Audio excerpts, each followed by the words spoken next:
From the You Can't Hide Studios of Arizona, Colby Covington is a BOZO, showing Strickland, Cries, and the news. UFC 296 recap show with the MMA-Holes.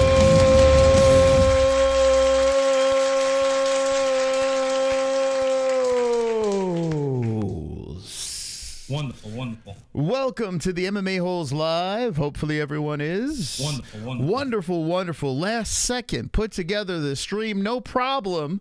It's supposed to be on Clash TV, but we're here on YouTube. The replay will be on Clash TV, and the replay will also be for the members as well, but free for the live viewers. Thank you guys for stopping by on this weird night.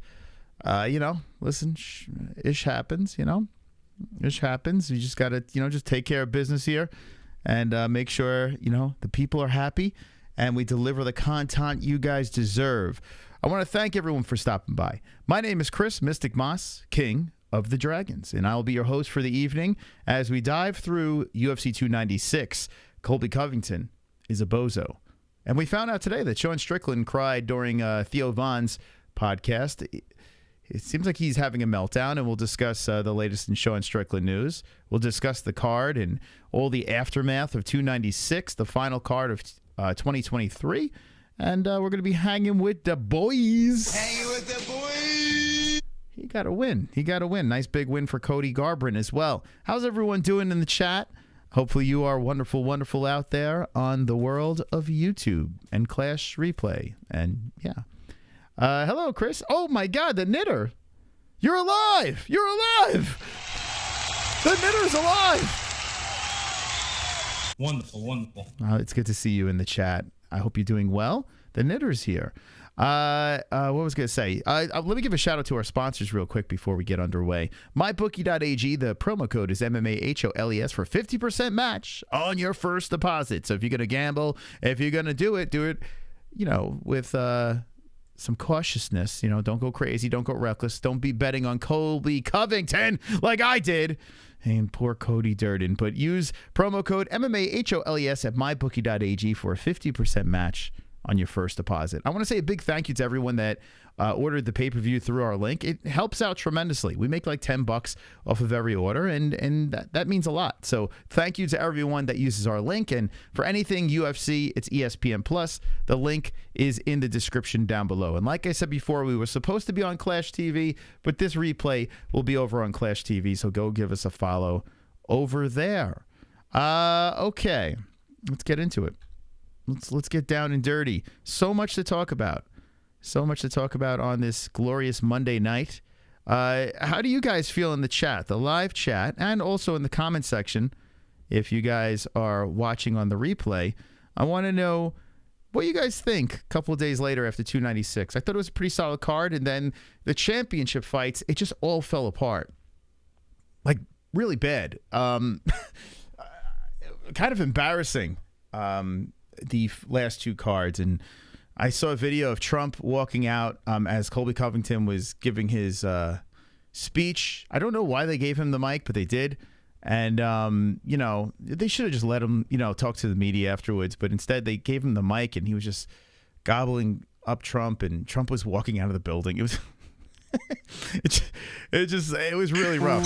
That's why I wanted a Daddy Cowboy, a sold-out crowd to walk out that tunnel, blow the roof off this place, and look Dad. over, see my son, like, wow, Dad, that's you. And see the look on his face. Wow, Dad. Wow, Osada, let's go. You make me feel so proud, Daddy Cowboy. Ha! Make me feel so proud, Daddy Cowboy. On a Monday night, sing it. Don't cry, Daddy Cowboy, don't cry. You make me feel so proud. And see the look on his face. Cowboy. Wow, Dad. Wow, Dad. That means a lot. Thank you, Joe Sada, for the 650. Softens the blow of the I Clash TV. usually jumped off the aerial bandwagon. He just whines. I didn't watch him today. Was there anything good? Maybe we'll dabble towards the end of the stream. If once we run out of things to talk about, maybe we'll see what his highlights are. But I'm with you. I mean, I haven't watched Ariel's show live in forever. I just see like a Jedi Goodman. Follow that dude on X or Twitter or whatever the hell you want to call it.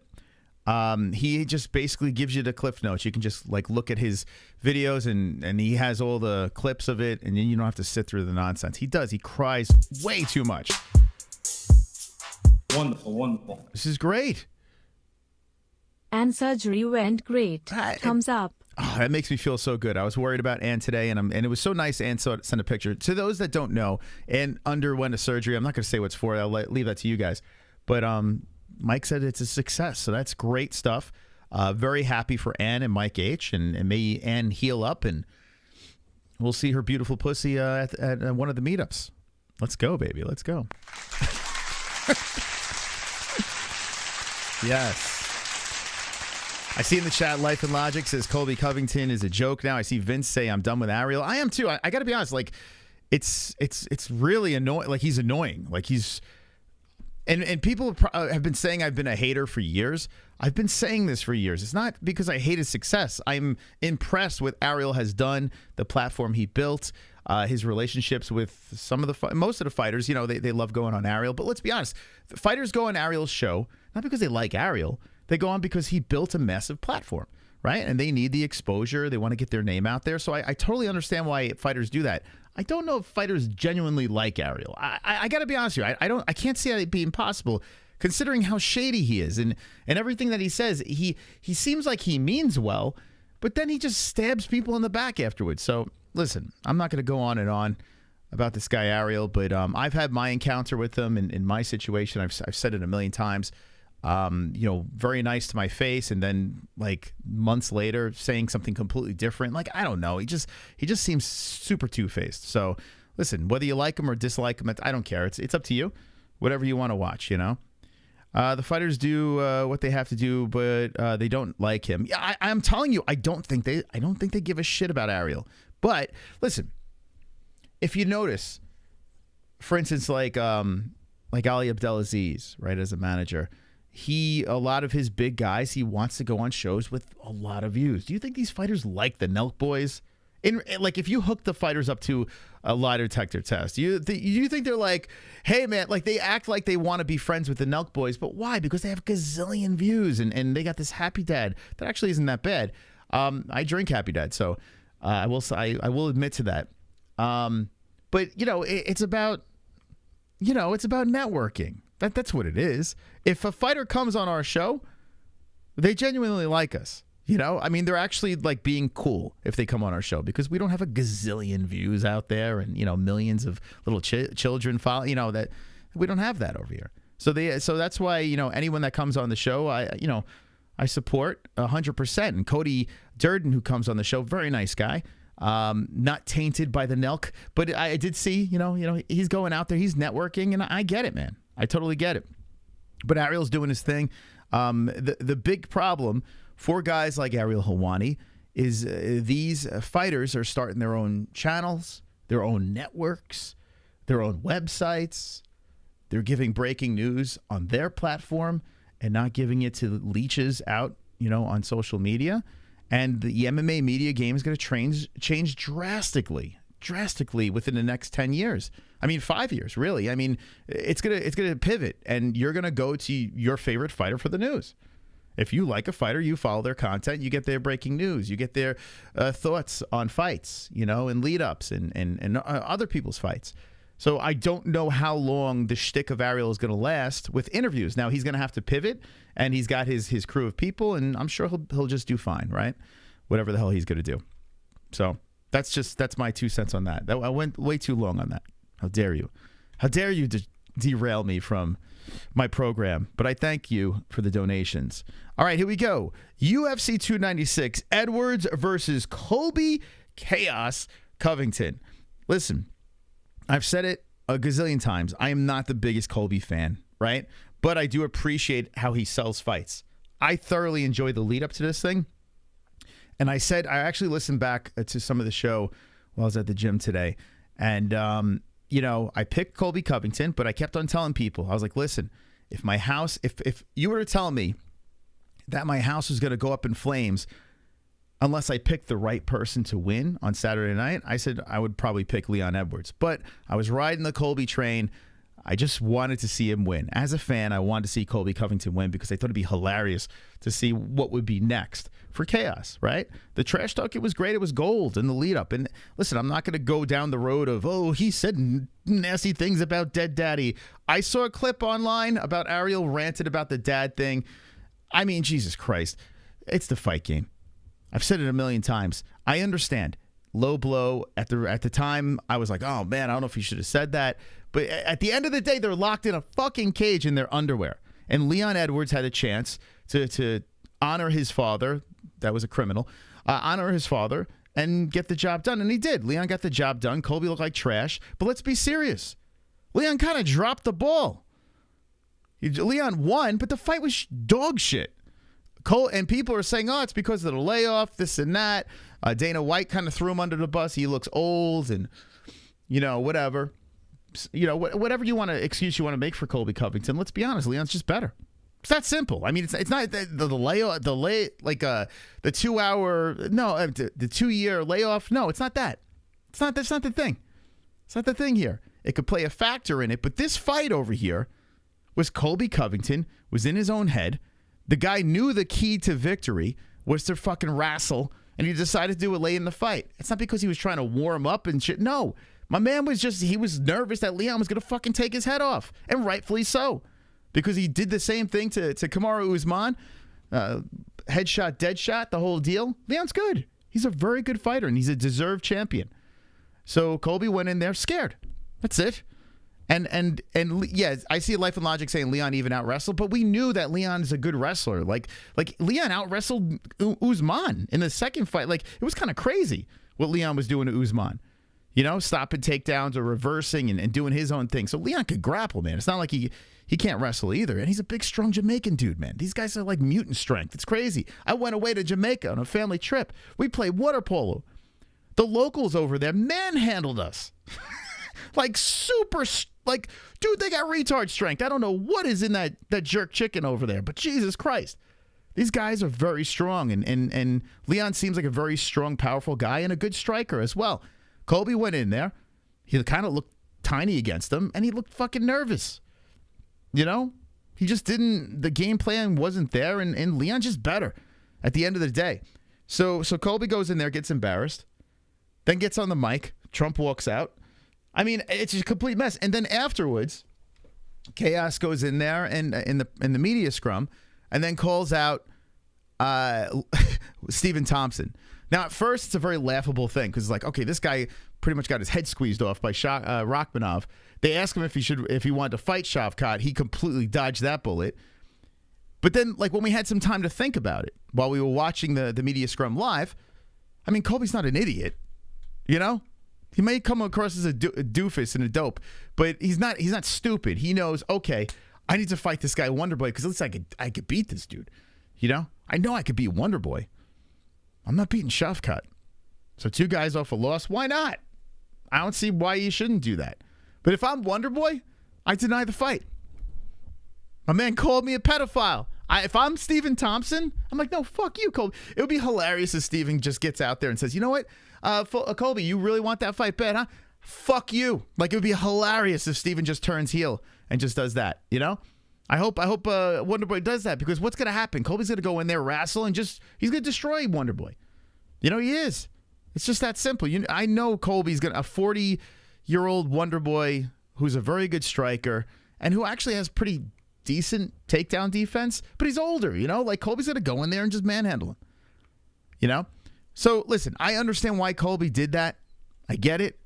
But at the end of the day, as the smoke settles, and we have digested UFC 296, Colby's a bozo.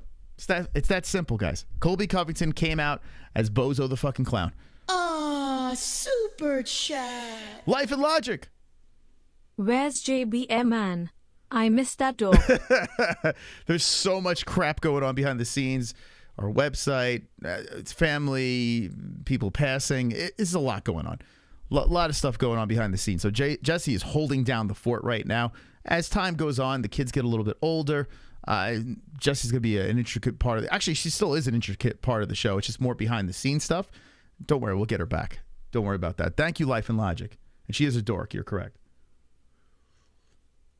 But she's my dork.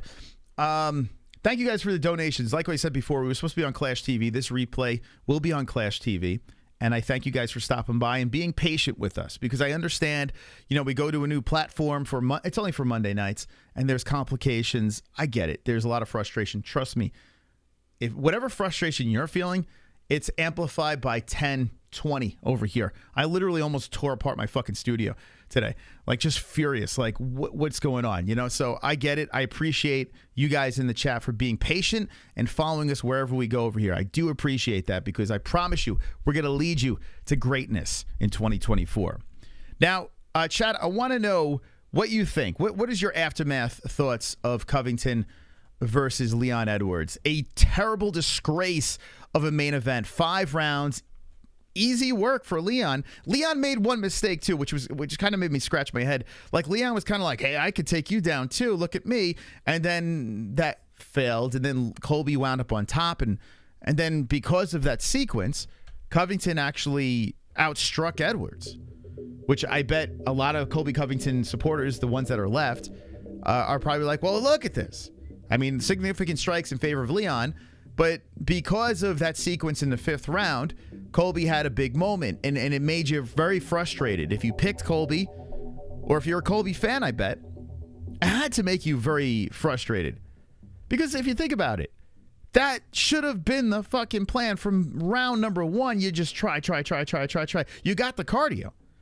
So you just keep on fucking shooting and shooting and shoot. Even if it's sloppy, even if you're getting stuffed, forget the punching. I don't know. Just do whatever the hell you have to do to get close enough to get him down to the ground, and he did not do that. But the mistake that happens in the 5th round, Colby winds up on top and has a moment. But too late. Too late. And let me just say this. The joke about Colby Covington's pillow hands, it's real, man. Now, if he hit me, I'd probably fall asleep. One shot, he'd probably put me out cold. But then again, an atomweight fighter, female, would probably put me out cold. So that's not saying much.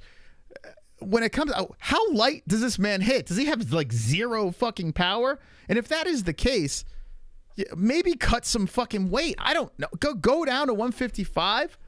Maybe you'll have a little more power against a smaller human being. Like, what are we doing? Why are you fighting at a weight class where when you punch them, it doesn't even faze them? It doesn't make any sense. He rocked Usman. Listen, Usman got clipped, and I get it. Every once in a blue, dude, is that power? Or was that a perfectly placed punch? Because if you're gonna fucking have the narrative of Colby Covington having power in his hands, you're out of your mind. His power is his pressure, his cardio, his constant go, the bedroom cardio situation. That's what Colby Covington does good, and then eventually he wears you down and he can land it. But against a guy like Leon Edwards, that's not going to fucking happen. That shit's not going to fly. I see Colby sucks balls. After Saturday, yeah. Zhang wants to fight Grasso at UFC 300 for a flyweight. I have a feeling that Zhang will be on that card. The more I think about it, I do think that Zhang's going to be on 300. Yeah, now's the time. Like, we were talking, I kept on dismissing 300, but now's the time. The year is closing, right? There's no more fights until 2024. Now is the time where we got to start talking about 300. People were saying, oh, it's so close. It's so close. Dude, that list is blank. When they just put up the list recently, it's blank. They're just getting started on that. Things have happened where we can say, okay, now logically we can say, okay, this person, that person will be available. And in the upcoming weeks, we're gonna try to predict some 300 stuff, okay? One of them, and I threw it out there on X, Paddy Pimblett. Where is it? Paddy Pimblett versus Conor McGregor. That's what I'm saying. That's what I'm saying right here. After that performance of Paddy against Tony, fuck Michael Chandler. Who gives a shit? Win-win either way. Paddy wins. He beats the GOAT, Conor McGregor, double champ. Ole, ole, ole. It's like the student takes over, you know, I don't know, the Jedi. I don't know, whatever analogy you want to make. And then it could be reversed as well. Patty doesn't have that blemish in the UFC, unless you count the Jared Gordon as it. And if Conor beats Patty, he beats a quote-unquote hype train. The buzz would be insane, and I don't even think there'd be much trash talk, to be honest. I think it would be a lot of, you know, nice conversation. I don't think they would be too trashy talky, but I think their social media platforms would explode, and it would be a massive mega event of two knuckleheads, two people that most fans are saying now are overrated. People say Conor is way past his prime, never really was the guy that everyone thought he was. Paddy Pimblett, not what he's supposed to be. So you have old version, new version. Everything makes sense on this. Everything makes sense. I mean, this is the fight, man. This is the thing to do. The question is, do you want to put those eggs in the same basket? I say yes. I say go for it, man. It would be craziness. Absolute madness. And Sausage is saying not the time to make it. Some people have said that. People are just assuming that Conor's going to fight 4 more fights, 3 more fights. Dude, we may not even get one fight of Conor McGregor. So if we're going to get one more fight out of Conor, you might as well make it damn interesting. And Michael Chandler's an interesting fight, but I got to be honest with you. What would you rather see? Would you rather see Michael Chandler versus Conor McGregor if Conor was going to fight one more fight? Or would you rather see Paddy Pimblett, the baddie, the fucking Muppet?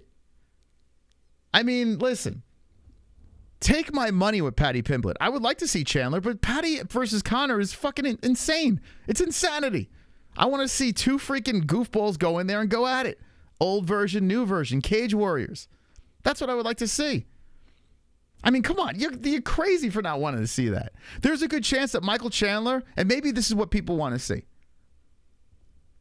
I think Michael Chandler's a little too... I think Conor could beat Chandler, but I think Michael Chandler's a little bit too much to bite off right now. Because Michael Chandler would fucking kill Paddy Pimblett. He would literally kill Paddy Pimblett. We all know this. Paddy Pimblett doesn't stand a chance against Chandler. And there's probably a good chance that Conor doesn't stand a chance either. So what do? You put fucking Paddy Pimblett versus fucking Conor McGregor. Because let's be honest, Conor might never be the same after that leg break. And Paddy Pimblett's just not that good. It's that simple. It's that simple. I mean, it's not brain surgery. It's just that simple. It would be a mega event. It would be a complete circus, a shit show lead up. And let's be honest, Michael Chandler versus Conor McGregor and Tough was horrible. It was horrific. I don't need the lead up. I stopped watching Tough. I stopped watching it.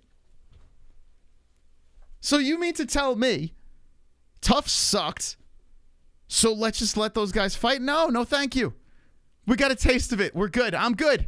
If you're going to put Conor in there, I'd rather see Nate 3. I'd rather see almost anything right now. Because I stopped watching Tough. It's the fight. This is the fucking fight to make. I would love to see Paddy stay. I mean, he was kind of starstruck when he looked across and saw Tony Ferguson. Like, you could see it in his eyes. Like, shit, I'm fighting Tony Ferguson. Could you imagine him staring across the cage at Conor McGregor? Probably a guy he completely idolized on the way here. A guy he was getting compared to. I think it's a no-brainer. But here's the thing. It all comes down to the money. It all comes down to the timing.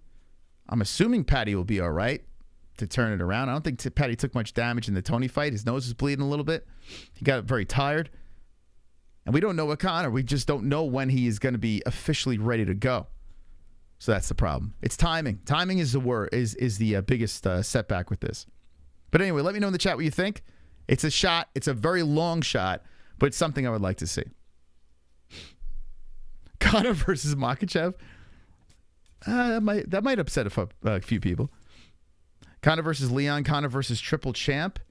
Conor Leon. I mean, I don't know how you angle it. You know, like, listen, would I like to see it? Of course. I would love to see it. But I just don't know how you can just say to the fans, well, Conor's going to fight for the welterweight championship. considering he hasn't won a fight in how long? Yeah, Conor needs a tune-up. Let's be honest. And Michael Chandler's not the tune-up.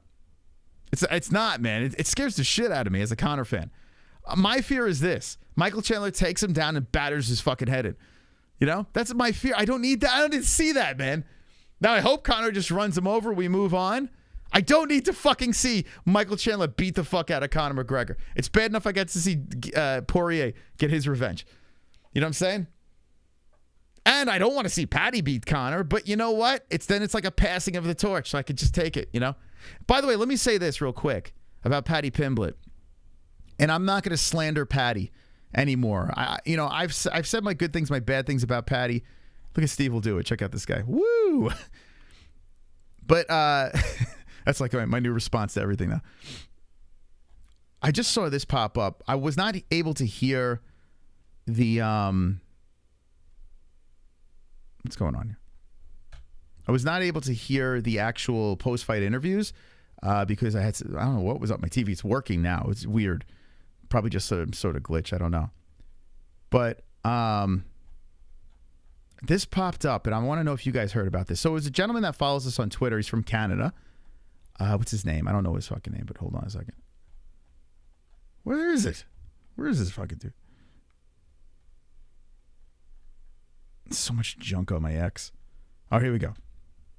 So his name is Steve Jeffs. I don't know if he's watching the stream right now, but he's a nice guy on X. And what I've noticed about this guy, Steve Jeffs, Jeffs, and go give him a follow on X. What I notice about him is he is such a nice guy, and he just talks to everyone. Like, he's just spamming everyone with really nice things. He kind of reminds me of like a male Ann H. You know, Ann H is like the sweetest human being out there. She's very active. You know, when she has a chance, she'll go on Twitter, X, whatever, and spread love, all positivity. She's never really nasty. Seems like this guy Steve does the same thing. He's all over this MMA X. And I had no idea this happened. Let me play this really quick. It's only 10 seconds, right? Myself. Most certainly. It was good to see you pleased with yourself. I just want to say, Steve, me Canadian boy, that's for you on your 10th anniversary of your son. That win was for Steve, you Canadian boy, and the 10th anniversary of your son. Steve lost his son 10 years ago.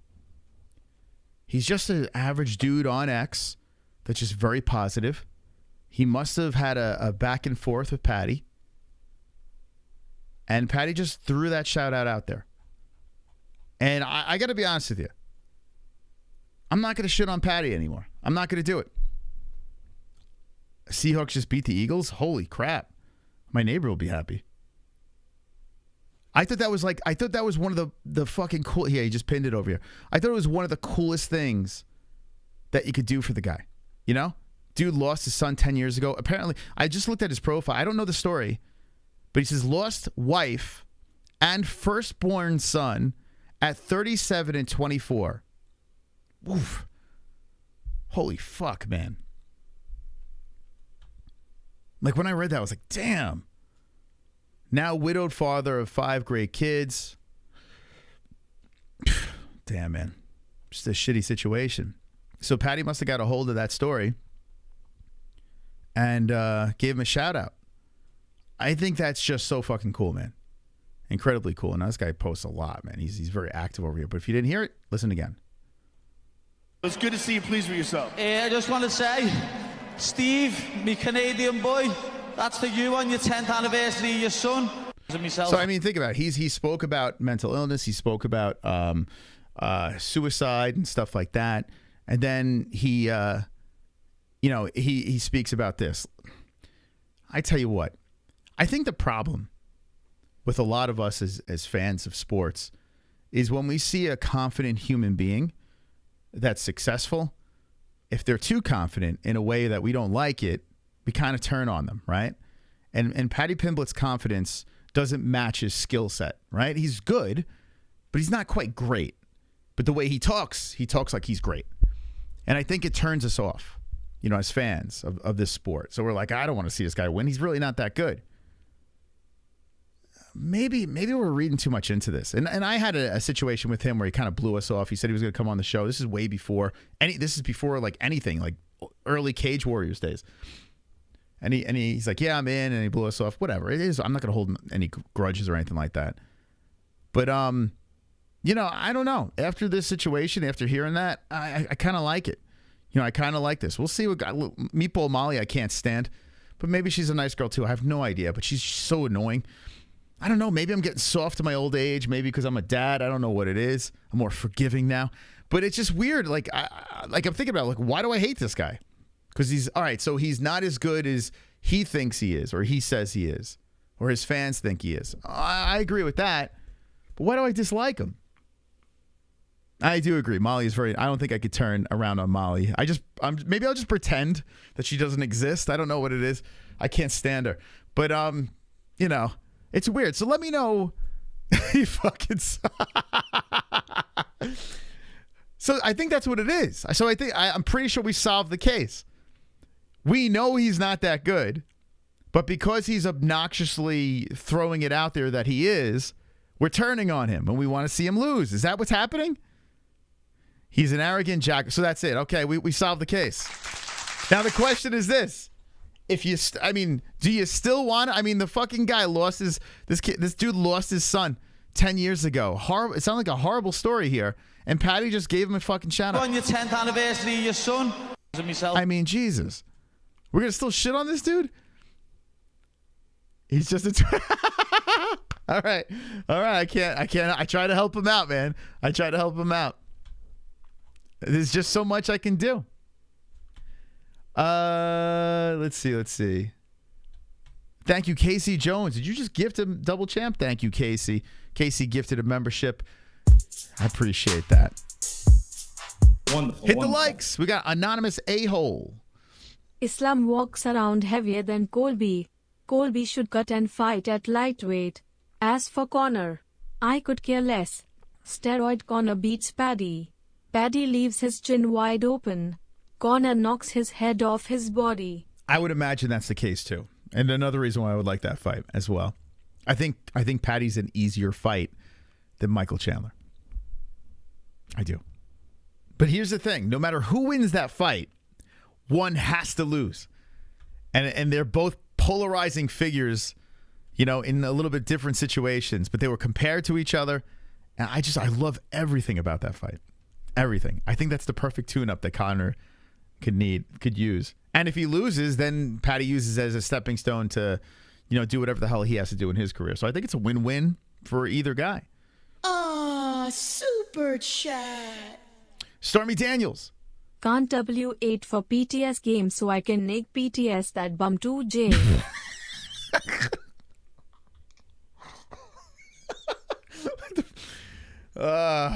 You know what? I'm happy on YouTube tonight. You guys are making me happy. I was so depressed before a clash. You guys are funny, man. Sausage says lose for the UFC. How? You win, like, either way, you have a negative event and you just go in the direction of the winner. That's it. It's that simple. You just go, you pivot and you go in the direction of the winner. You could make Paddy Pimblett a fucking superstar, like a complete superstar, or Conor's return as he fucking trashes the hype train. And still, even if that's the case, Conor trashes the hype train, you put him in the direction, try to put him on the course for Islam or some shit like that. And then you have Paddy Pimblett where it's just one fight, one loss. Hey, he lost to the double champ. Not really that big of a deal. You know? The moment was too big. There's no losing in it. I mean, I don't understand, like, I don't know. There's zero losing in it. It's weird, man. It's just, I don't know. It's weird. The only thing I can think of is people just want to see Conor lose. I think that's what it is. You know? It's a win-win. The fans win. The UFC wins. Conor and Paddy win. Win or lose. It's crazy. Craziness, man. That's why I stopped responding to your tweets, because I was like, man, he's not seeing this clear. As a business, as a fan, it works in every... There's not many opportunities you have where it works on every fucking level. The only problem would be timing. That is the only problem. if you can just line up the stars. Because, I mean, what other chance are we going to have? You can't assume that Conor's going to win anything. You can't assume that he's going to fight more than one fight. You can't even assume that he's going to fight one fight. You know what I'm saying? So think about it. All right, what else we got here? Okay, let's move on. So I do want to go through a little bit of this because I found some funny things. UFC 296. Couple of funny things before we went live. First off, this one. I was laughing so fucking hard at this. So Donald Trump's from his Truth Social, whatever the hell, maybe that's his account. I have no idea. So here's Donald Trump. If you didn't know, he went to 296. Colby Covington, he was backing his boy Colby. It was in Las Vegas. It was a whole big thing. The UFC trotted him out right before the pay-per-view started to get those pay-per-view buys. And by the way, I have a feeling this pay-per-view did pretty well just by looking at our turnaround. I usually can tell, I don't think it's like a million pay-per-view buys, but I think it's better than the recent events because we can tell by, how many people click and then buy on our link that we have with ESPN Plus. And we had more clicks on this one.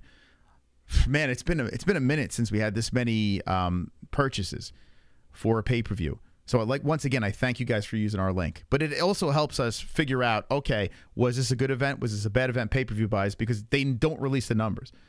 But I have a feeling this was a pretty good one. Anyway, Trump is there. So he goes to shake people's hands, okay? Oh, shit. Hold on a second. He goes to shake everyone's hand. Joe Rogan's like, get in there, baby. There was a time where Joe used to shit on Trump. Then he moved to Texas. Everything changed. Now he's like, yeehaw, MAGA, baby. Gives him the big fucking shake. I'm John Anik. Yeah, see? He gives him the shake. The big light bulb head is his. And then watch this. DC. DC was about to give the Bill Burr wife. I'm like, wait, hold on a second. What's going on here? Now let's analyze this. Right before I went live, I saw this. I was laughing so freaking hard. So Joe goes in. Okay. Anik goes in. He's like, yeah, okay. All right. Yeah, good to see you. Right? So there's more. Hold on. So he's like, and Trump points and puts his hands like, come on, you don't want to touch the former prez? And DC's like, oh, fuck, do I have to? Oh, all right. Okay. Yeah. Look at DC. He's like, yeah. DC's I got to fucking touch this guy. Yeah. Okay, great. I was laughing so hard. So let's watch this again in real time here. DC's kind of eyeballing. He's like, oh, fuck, I got to. Yeah, okay. Yeah, all right. Yeah, okay. We're just going to.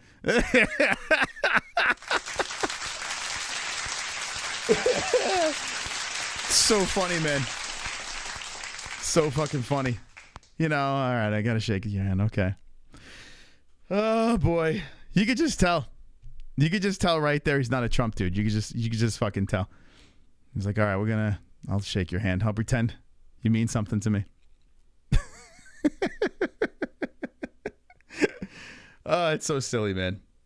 It's so silly. I kind of wish the whole political thing wasn't attached, because when he was doing The Apprentice, it was great. We didn't all argue. No, people weren't you didn't have these stupid Bill Burr wife videos of fingers flipping up, and I don't know. It was just fun when he was The Apprentice. And now with him being the president, it's it's so awkward. Everything's awkward around it, Racism just ended. Yeah. He's like, come on, I know I'm white, but just shake my hand, man. Just shake it. Just shake. Did you ever shake a white guy's hand? You ever shake an orange man's hand? Check this out. Check it out. It's pretty cool. See, one white guy, two white guys. Hey, black guy. All right. Just hit the wave. Uncle Chrome. DC was like, the hood not gonna like this shit. God, man. I wonder if anyone said anything to. I don't know if anyone. Let me look at the comments. If anyone mentioned that. Let me see. It's the first thing I noticed. Let's see. Nah, it's just a bunch of. Yeah, it's just a bunch of people getting all. See, that's what I'm saying. Like these idiots being all political and shit. I don't know. It's just annoying. The whole thing. Everyone's arguing with each other. Yeah. Oh wait, hold on. A real man would refuse to shake his hand. Trump is a traitor. I would have hoped Rogan and DC were better than that. Look at this. Dude, what's wrong with people, man? It's not that serious, man. He's not the fucking president anymore. Leave him alone. He's just, he's the Don again. I don't know, man. It's so weird. Anyway, I just thought it was hilarious watching this. I kept watching this over and over again. I must have gave this so many views.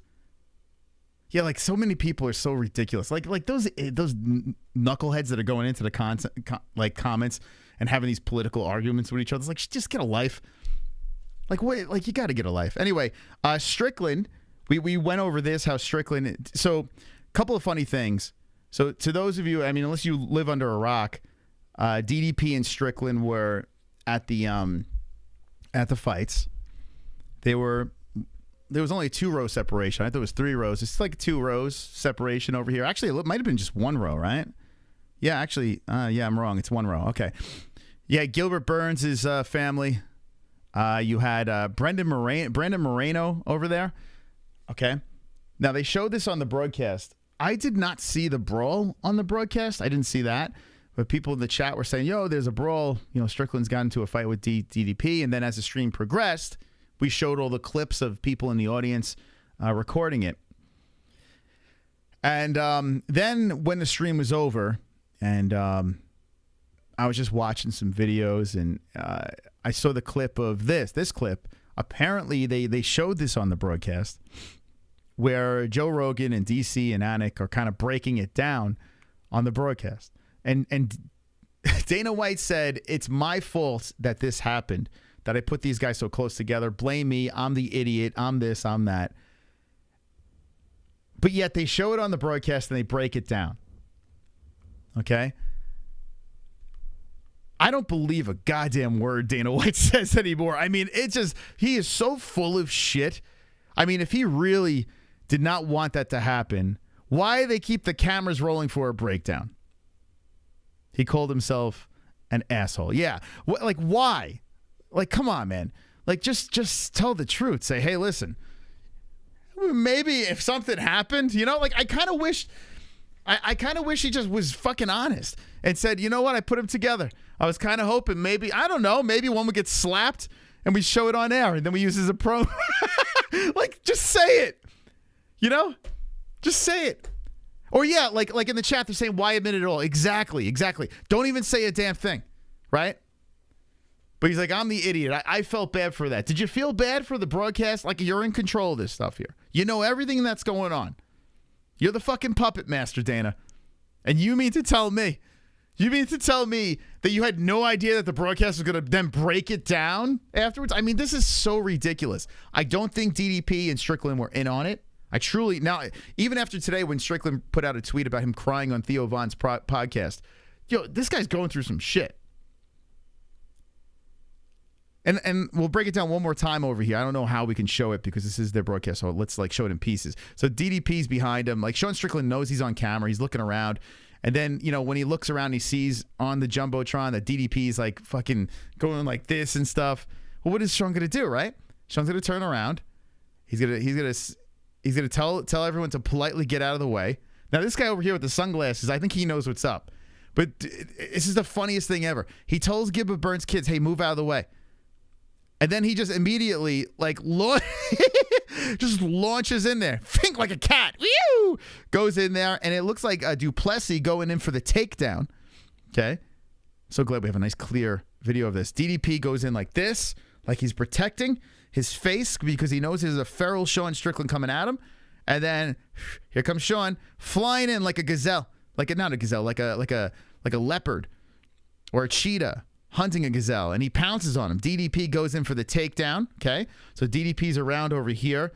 Sean's like, all right, let's get some shots in.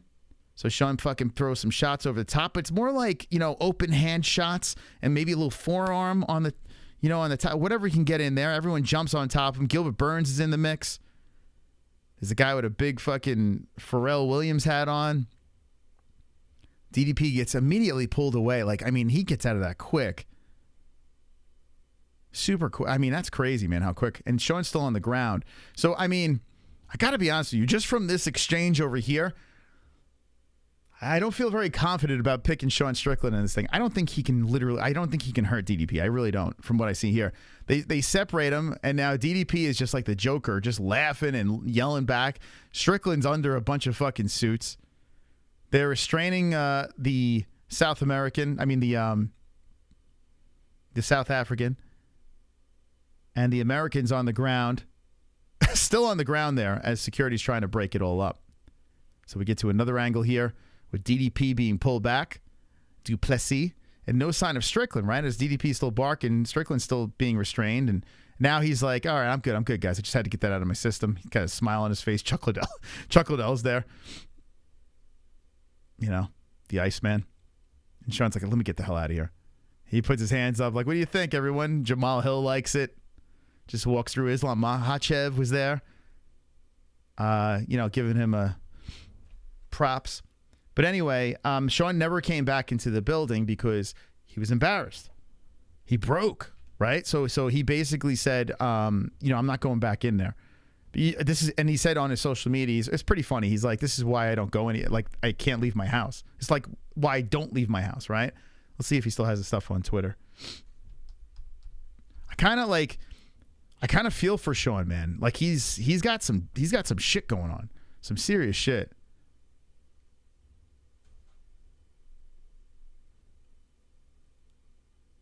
Okay, hold on a second. This whole story time. Okay, stuff I missed. Okay, let's see.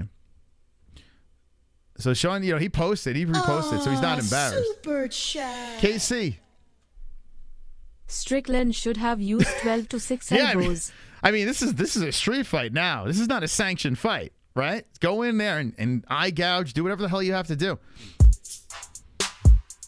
Get the job done. Wonderful, wonderful. Sean turned around and for a split second thought DDP was his father. So he went for some payback for that childhood trauma. Pretty much. But just like when he was a child, Daddy was the one that ended up standing over Sean.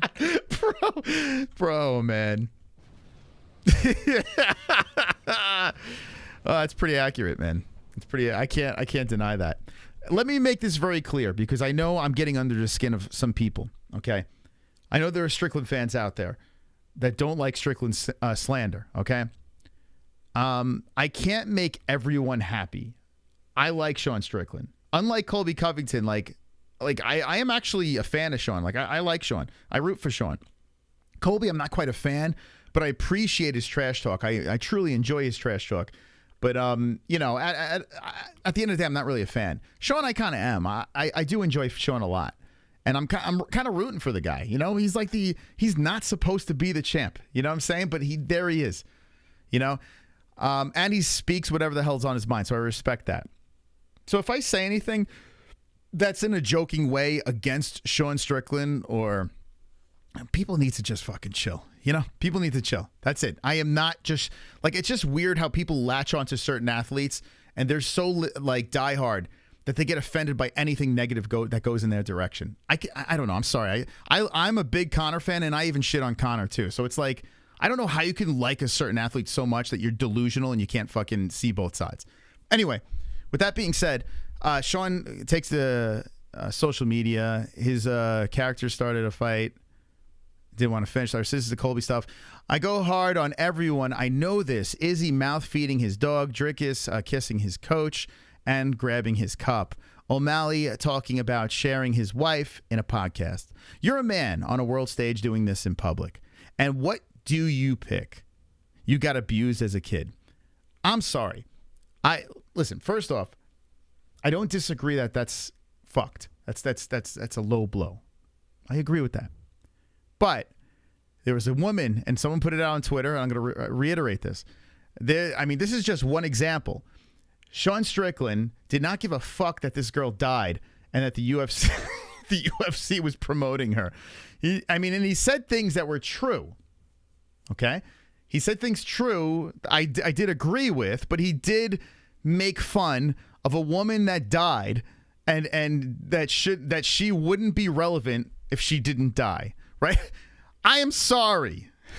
Sean Strickland, that's fucking low, bro. And I thought it was funny at the time. But that's low. No, is that not low? Sean is guilty of saying horrific things. Horrific things. For Sean to play the victim, I don't give a shit if Sean's dad was fucking playing, like a cat and its toy with his dick. I don't know what the fuck was going on back then, and I hope he could fucking move past that craziness of a childhood that he's had. But you can't fucking play victim when you have no filter. You can't all of a sudden put up a filter and say, no, you can't say that, when you say anything that's on your mind. It's crazy. It doesn't make any sense. It's weird.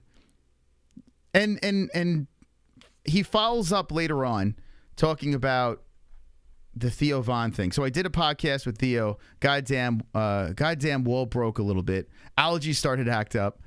It was my finest moment. Damn demons.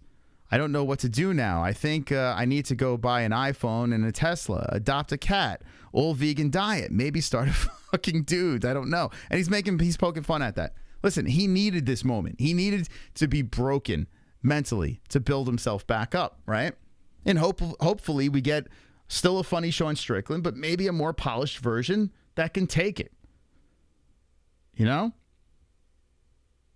I don't know. It's weird, man. It's really weird, but I do give him a pass in this. The dude is not all there, and he's he understands. He totally understands that. The way he goes on social media, the way he does podcasts, he is self-admittedly fucked up, So that's where I give him the pass.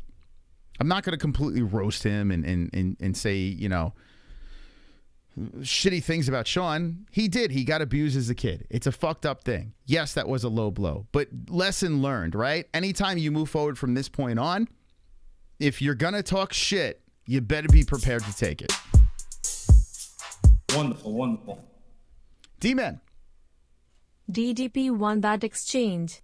LOL, yeah, right. He got Sean mad and got hit. That was it. DDP trying too hard. His eyes say that he's upset at Sean just because of who Sean is. Sean is a smart guy. He knew what time it was. Driscus asked for it anymore. Okay, so I don't disagree that Sean is a smart guy. I actually think he's very smart. I do. You can hear he reads. Like he does research to back some may say his crazy thoughts. But because he does research and backs up his crazy statements with fact, shows he is intelligent. He just doesn't throw things out there unless he kind of does some sort of research on it, right? So I don't think Sean is a dumb guy. I don't think he's dumb at all. Just because he's barbaric in the way he delivers his lines does not mean he's dumb. But I will say this. I truly disagree with the Drickus thing. Drickus is literally inside his head. Like he is living there. Sean is like spiraling out of control. And Drickus is just like laughing his ass off. Even in that situation, that scenario of them engaging, Drickus comes out unscathed. And then he says this, which I laughed. Some people were like, why is that funny? Because, dude, it's kind of crazy that this guy is as chill as he is. Izzy got in his face and started screaming the N-word. Most normal people would have broke there and said, okay, you're going to go there and then fucking double down on the racism. Drickus didn't do that. He stood there after he got into a fight, the biggest fight of his career, was belittled by fucking Israel Adesanya, stood there cool as a cucumber, and roasted Izzy. Then after this happens, listen to what Drickus says. And keep in mind, I am a Sean Strickland fan. I am not shitting on Sean Strickland. But you have to give this guy some sort of respect, man. Check this out. The man punches like a girl. I understand his finish rate being 33% makes a lot of sense. I can't believe that man drops anyone. But like I said, come 20th of January, the security won't be there to save his life when I'm on top of him.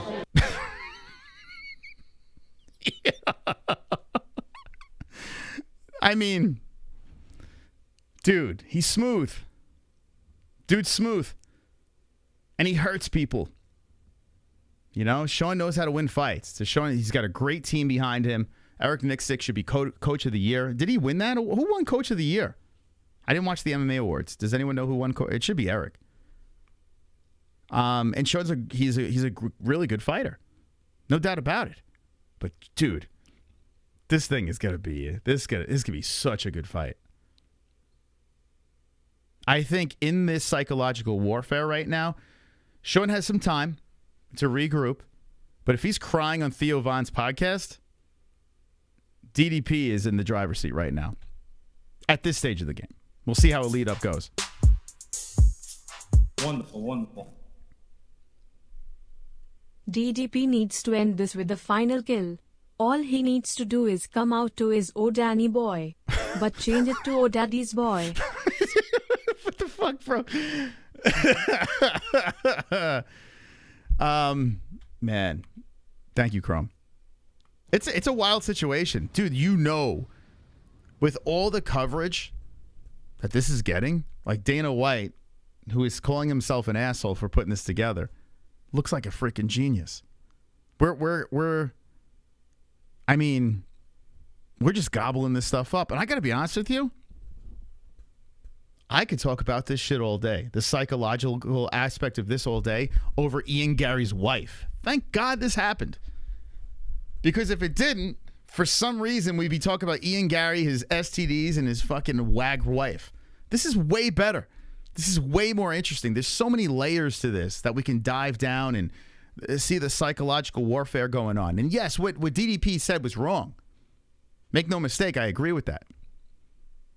But listen, this is Trash Talk, man. They're about to go to war in Canada. And if you're in Canada and you got tickets to this, are the tickets on sale? Like, who's going to this? It's going to be nuts. It's going to be nuts, man. So I am on the edge of my seat. I like both guys for different reasons. But DDP, man, I'm telling you, this guy, if he wins the title, it's going to be tough to get that belt away from him. And I can't wait to see what other crazy shit he has to say. Now, I did see that Ariel was crying. Maybe this would be a good segue to that. Let's see. Let's go to the Ariel cry. Dude, it's weird, man. It's such a hypocritical thing. And like I said, when I heard it in real time, I was like, oof. I did go, oh. You know, it did hold me back a little. I was like, wow, even with the Colby thing. But, I mean, this is the fight game. Like I said, Mike Tyson was eating people's children and shit. Let's see. Let's go to Jedi.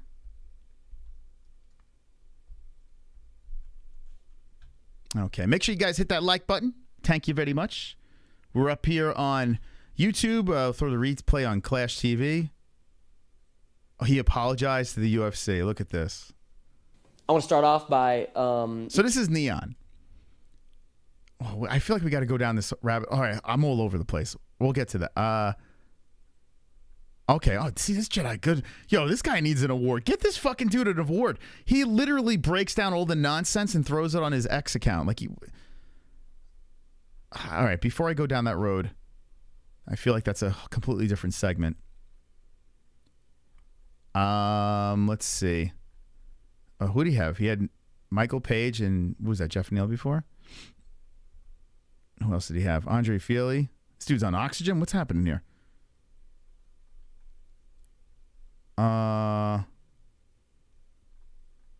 Pantoja. Oh, we'll talk about the co-main event too. I was just looking at the stats before we went live. I was like, what the hell, man?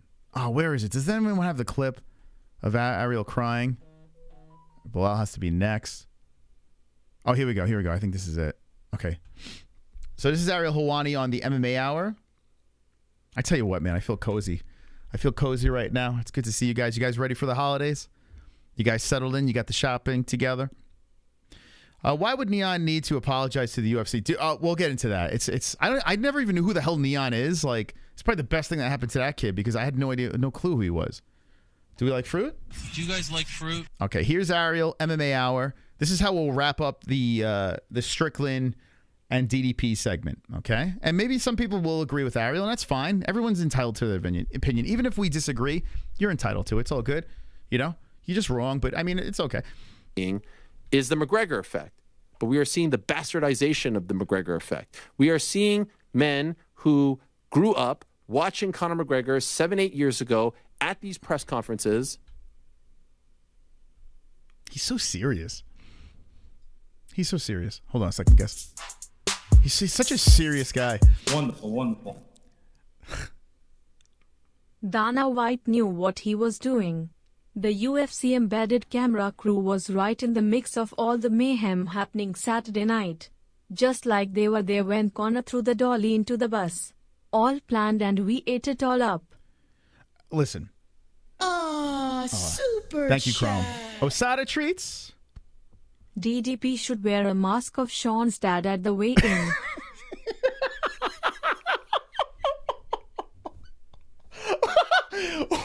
Oh my God, dude. Oh my God. Oh my God. Oh my God, dude. That would be so fucking funny. See, that's my kind of humor right there. Dude, that's hilarious. Oh my God, dude.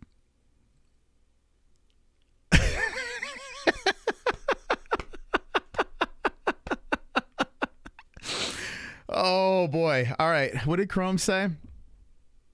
You just completely threw me off. No, it was Kainotto. Thank you, Kainotto, too. Kainotto. Dude, I am so thrown off by that. Yeah, listen. To say that this stuff is not planned, we'd be very naive. This is not a conspiracy anymore. We'd be very naive to say that a lot of this stuff is not. They are very smart. A stupid mistake of Dana White putting those two together. Come on, man. Guys, stop it. The only reason why he said that is probably for legal reasons in case someone got hurt or something. I don't know. You know? Anyway, thank you. One's in the chat if you think he should wear his dad's mask. Wonderful, wonderful. My God, I almost snotted all over the place. Sean thinks getting beat by his dad was traumatic. If he loses to gay guy, he might kill himself. It's one thing to get beat by your dad, but getting taken to woodshed and getting your booty hole taken in the process, you'll never recover.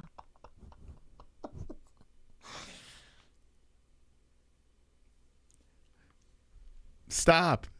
You guys got to stop, man. It's the holiday season. I'm not supposed to be laughing at this shit, man. I'm not supposed to be laughing at this shit. Why does Chrome only come back with the donations when it's like topics like this? What the fuck? What is happening tonight? What's wrong with you guys? All right, we're gonna talk about Ariel Helwani crying about this situation. By the way, this is what we're doing on Monday nights on Clash. If the stream was working, we'd be over there. So go give us a follow on Clash TV. Maybe eventually it'll work, but this replay will be on Clash. Thank you guys for stopping by late. You know, I know we scheduled this late. I appreciate you guys stopping by. Perhaps they literally didn't care where fighters were sat because they were leftover tickets. Man, no matter what excuse he throws out there, that's a weird mistake to make. You know? It's a weird mistake. Wonderful, wonderful. Hey Jay, how you doing, bud? Here's the kicker. There's a legit LBGQTZ outlet that wrote a piece about how Dickus du Plexiglas is gay and how that community celebrates him. So what's the story? Is this dude really a bone smuggler? The article clearly called him queer and a hero. Okay, so DDP put something out. I think it was today, actually. I don't even know if I followed Duplessis. Hold on. Oh, I do follow him. Okay. Where is it? There is a was it out today? There was there's a picture of him with his coach proposing to him. I don't know, where is that picture? I think South African people are very effeminate. Oops, sorry. I think that's what it is. Like, from what I've noticed, like Cameron Simon, like, apparently he's not gay, but to the American eye, you would think he is, right? Like, he's very effeminate the way he talks.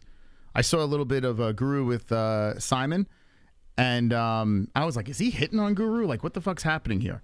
And I wonder if Guru had that, like, was thinking that. I thought the guy was going to try to suck his dick or something. It was weird. Like a guy's feeling net laat weet. Oh, forget it. But anyway, I am almost positive he's gay, but I think it's just a South African thing. I don't know. Like, or maybe white South African, like Dave Matthews is kind of gay, right? kind of acts like that. So I think it's just, just the way they, I don't know what the fuck it is. I don't know what it is with them, nor do I care. I mean, I don't give a shit, but I'm pretty positive DDP is not gay. Not that if it means anything, I don't know. Who knows? And who cares? I mean, I don't think that really plays a part. Super chat. Shout out Angel Gotti, Kainotto. Kainotto to you as well. And shout out to Angel Gotti. I was bummed. I was hoping she streamed last night. I was like, oh man, I hope Angel's live. When we're not live on the random nights, like the weird nights, we're usually live every night, but when we're not live, I'm like, oh, I hope Angel's live tonight so I can kind of get high and watch her streams. So go subscribe to Angel Gotti. You guys are making it rain. Thank you guys. Appreciate it. For Halloween, we all dress our kids with Sean's dad's mask on and go trick-or-treating at his house. All right. We are all over the place. Thank you, Osada. Thank you.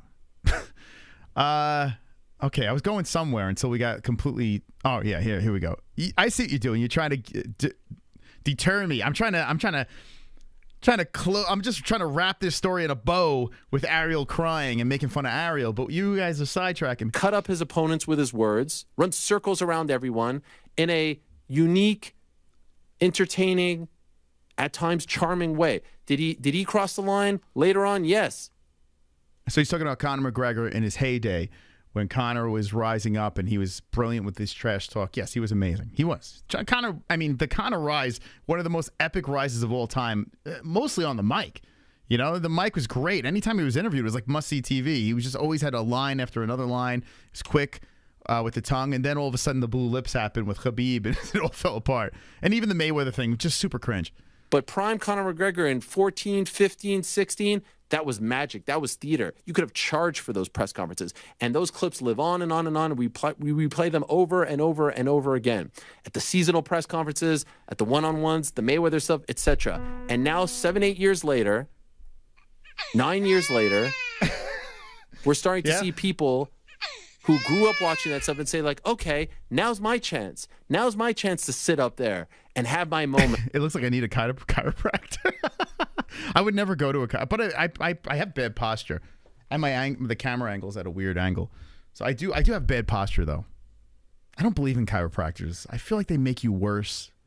Like, everyone that I know that has gone to a chiropractor needs more doctors afterwards. Like, I don't think that's good. They're not like real doctors. Your back's not supposed to make those noises. Wonderful, wonderful. Moss, it's very sus. Dickus 280 is in way too many pics allowing his dick to get grabbed by dudes and also kissing dudes. So that being said, everyone he beat will be on suicide watch. I don't think Duplessis comes across as a gay guy, but nor do I care. But I would think like Jordan Levitt more... Jordan Levitt, okay, I can get it. But Duplessis, I just think he's, I don't know, he's South African. I don't know. Like, I feel like those guys have a little effeminate ways of talking. I don't know. I don't know. Maybe I'm crazy. It's weird. What the fuck? Why do you care if he's gay or not? Are you trying to get in his pants? It's weird. Wonderful, wonderful. So weird. Why are people afraid of gay people? It's so strange. If DDP is gay, it makes sense. I don't know a guy dude who can't fight. They've been having to fight their whole lives. Not just when daddy comes in the room at 2 a.m. Sean can't let him get on top. DDP gonna take his belt and his booty hole. Oh my God. Thank you. What the fuck, dude? Oh my God. I feel like this is vintage MMA-Holes right now. I just feel like, well, come on, boys.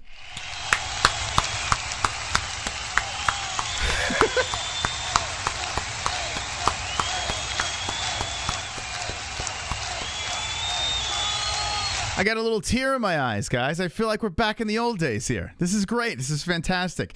Ever since Jesse's taken a little hiatus, we're turning into a complete shit show like the old days. Oh my God, I'm getting a little emotional. Guys. When Jesse comes back to the show, we're going to have to fucking neuter you guys again. She brought the charm to the show, and now we're turning into a fucking feral bunch of animals again. And I'm trying to hold on to the actual female presence, you know? I'm trying to be that guy, and now I'm just like falling into the trap. Well played, guys. Well played. I see what you're doing. Anyway, thank you, Chrome. Appreciate that. I see some alerts in queue, so let me just let those things play. We'll get back to Ariel crying in a second. Fucking Chrome. Chrome's unleashed again. There were times where Chrome would donate things, unthinkable things. But DDP making fun of Strickland's abusive childhood is not cool or funny. It was low. Oh, super chat. Cloney Tlifton, thank you. Shawnee listened to his radio and hid under his blankets. His daddy was super drunk and part Mongolian, was entitled to rub one out in Little Shawnee. Play Moonlight Serenade. Man raising hand.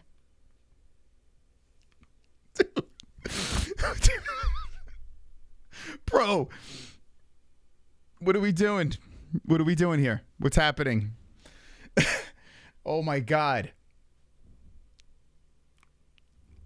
The whole purpose of us having Vishwana read those donations was because of that. It was so we could pretend we're that's not funny. But then when it reads out, you can just all chuckle at home. And dude, I am literally getting flashbacks right now. I'm getting so... Go back to the old MMA-Hole days. It was just fucking... It's horrific. It's happening again. We're having a resurgence. I'm very proud of you guys. Thank you for the $10. I appreciate it. Wonderful, wonderful. Kainotto. MOS. Shoot your shot. Invite Dickerson to his show. The moment he hears the holes in MMA-Holes, he'll run here faster than Captain Sausage running to a raw sodomy convention in San Fran. Oh, man. So is that the consensus? Is Drickus gay? Maybe he's trying to bring Sean out of his shell so they can have passionate gay sex together? Is that what's going on here? Ah, super chat. Resolve. DDP making a massive mistake with Strickland emo. I mean, yeah, this could fail miserably, right? You could ignite a demon that's inside Strickland. It didn't work for Colby Covington with the dad thing, right? Leon looked great, and Colby looked like trash. I mean, it could be the same thing, but I think DDP is. I think he's like, there's a part of him that there's a warrior in that fucking dude, man. That guy, man, what he did to Whitaker is crazy. I still can't believe it. I still can't wrap my head around what he did to Robert Whitaker. I can't believe it. This guy's finishing people. This guy, I mean, yeah, he's an impressive dude, man. I was not a believer, but he is very interesting. He does throw a monkey wrench into this entire situation, and the fights could be fantastic. It really will. Whatever Strickland does in his approach, it's going to be interesting to see if he can try to nullify, this guy's skills. Because I mean, how do you bring someone in the gym to mimic what DDP does? I mean, the guy is so unorthodox. That will live on and on and on. But the problem is, they are unimaginative, they are lazy, they are not creative, they don't have the gift of gab. And so they are resorting to talking about things like... I think DDP does have the gift of gab. I think you're 100% wrong. Did you hear the fucking line? Do you want me to play it again, schnoz boy? Listen to this. This is where Ariel is just... Listen. He's fucking annoying. Oh, I know. This is literally right after he got jumped by Strickland. You don't think he has the gift of the gab? Listen. The man punches like a girl. I understand his finish rate being 33% makes a lot of sense. I can't believe that man drops anyone. But like I said, come 20th of January, the security won't be there to save his life when I'm on top of him. And maybe that could be a gay thing. I don't know. It's possible. But it doesn't matter if it's a gay thing. I think that's pretty slick. I also... Ariel, aren't you the guy that fucking defends Israel Adesanya because he gives you interviews? Wasn't he calling, like, in Drickus' face, calling him the N-word? Where was his energy then? You biased prick. Where was the energy then? When your boy, Israel Adesanya, was in Drickus' face calling him the N-word. No. You're not coming out hot then. If they you don't fucking hypocritical prick. have the gift of gab. And so they are resorting to talking about things like family, like abuse, stuff that has no place. But no problem if you call me N-word, right? No big deal. No, that's not a problem. Disgrace. In the fight game, in the promotion game, in all that stuff. And not only at the press conferences, you're seeing it at the fights as well. Because the UFC does nothing about this, because there are no repercussions, because they sit up there and say, like, hey, in 24 hours you get locked, or hey, we saw the sales go up 25% after that line was uttered at the press conference. Or, hey, it was on me. I sat them together. My bad. Who could have ever thought something was going to happen? And then they'll be like, sit right there. We've got the footage for you. And every social media channel is going to, play this. Shame on me for thinking for a moment that Fuck your dad, Ariel. I see you, BS. Hey, Dad. Hey, Ariel. Fuck you and your dad, all right? Was someone in the UFC who would be upset that you're an embarrassment to your father, Ariel. Two of their fighters. You crying baby. I'm sure your father is not happy about you crying every 5 fucking seconds. Guys who possess lethal weapons were going to fight in the crowd next to I don't children. know. Is his dad alive? I hope his dad's still alive. Jesus Christ. If his dad's dead, we're in trouble. Should we just... This is members only. Should we keep this up? Or should we do members only on this? Let me know in the chat. I might just keep this shit up. Because I'm triggered. Children and women, that they would be embarrassed by this or ashamed by it. No. Let's use this to sell the next pay-per-view. Of course they're going to do that. Someone brought it up before. Connor's fucking hand truck goes through the window. Rose's face is all stitched up and people are falling off the fight. Chiesa, whatever. Of course they use this is the fight game, bro. It's the fight game. And so what you are seeing is copycat crimes being committed where nothing is happening. Nothing happened to Connor in 20... If you're going to clip this shit, you better do it now because it might go members only. I don't know. Let's see how I'm feeling tonight. 18. Nothing is going to happen to Sean Strickland and DDP. Nothing is going to happen to any of these guys because it's all fair game. But it's not being done the right way. And so then when you have guys like Leon Edwards rise above it all, do things the right way, take the high road, fight like that, take on all comers, and just get rid of the dudes who were standing in his way, it's a beautiful freaking thing.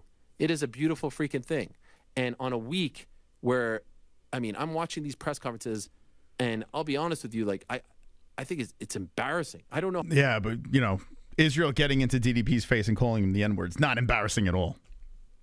Not at all, right? Not at all. You and Chael Sonnen crying like two fucking babies at each other. That's not embarrassing?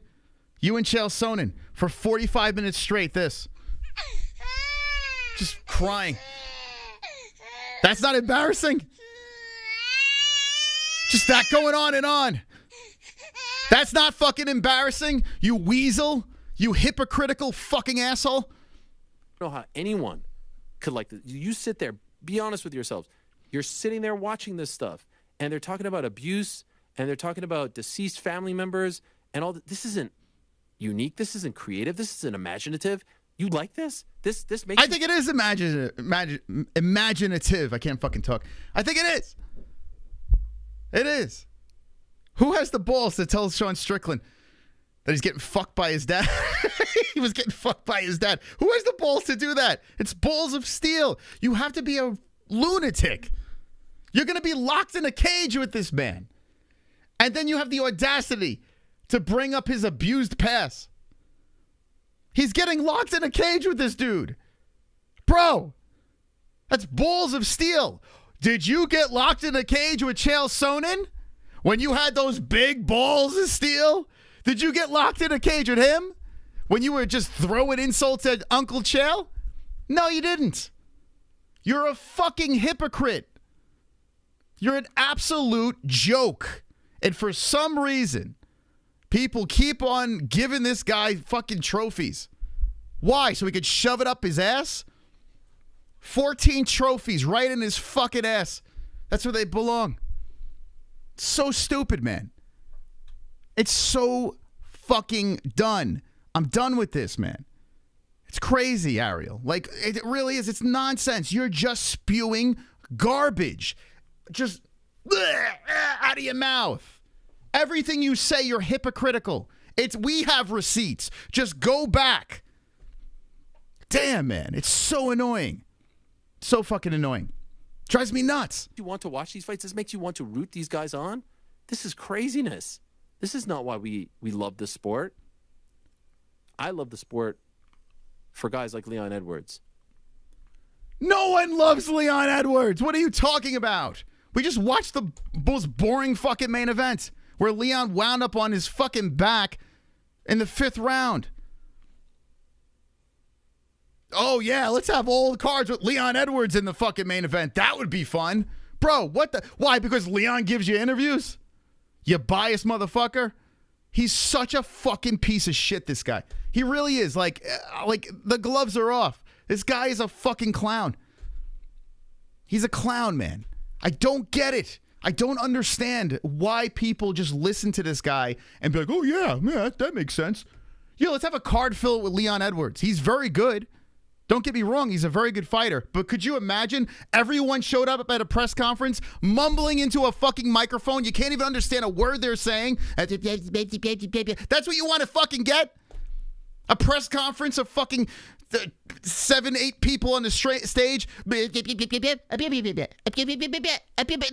one wants to hear Leon Edwards talk. So stupid. You're a dumb fuck. You want to root these guys on? This is craziness. This is not why we love this sport. I love the sport for guys like Leon Edwards. It could be the dumbest thing you could have fucking said. What do you love about Leon? Tell me. What do you love?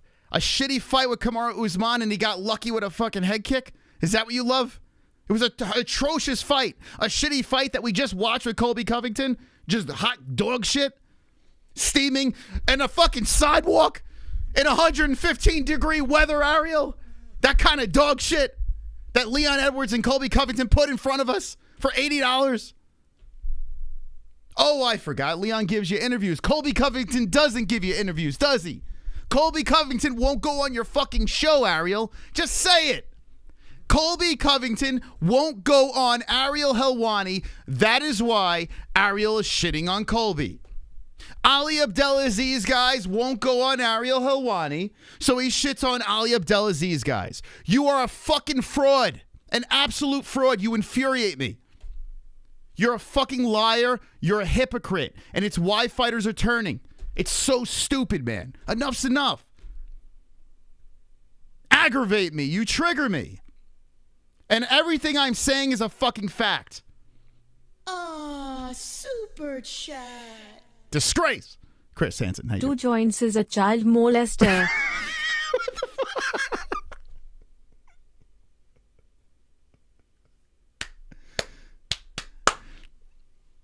Is that true too? No, I don't think that's true. I don't think that's fake. Wonderful, wonderful. Connor once said, I'm not here to take part, I'm here to take over. DDP looked at Sean and said, I'm not here to take your belt. I'm here to take your manhood. Now bend over, boy, and give that honky tonk booty juice. What the fuck, dude? Thank you, Chrome. Wonderful. Need to lighten up the mood here. I'm getting fucking triggered.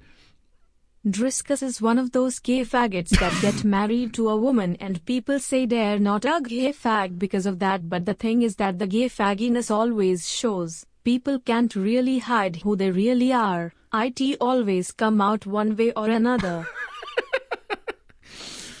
Thank you. Thank you for sharing that. Ah, super chat. Osada treats. DDP and Sean should fight on Father's Day.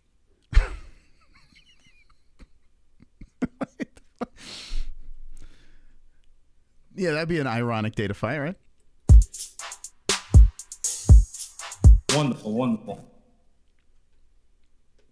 Dickus do penis with the ultra-fast stats when it comes to finishing rates and male fighters. If he wants to be impressed, Sausage's finishing rate with men is legendary. I do think Sean already lost this fight and will try to buy Dickus. Thank you. To bite Dickus. Dickus Duplessis. Thank you, guys. You guys are awesome. All right, let's finish this thing up. Are there kooky characters? Are there unique guys? Sure. But I don't want to hear dudes go tit for tat on abuse. No thanks. Not for me.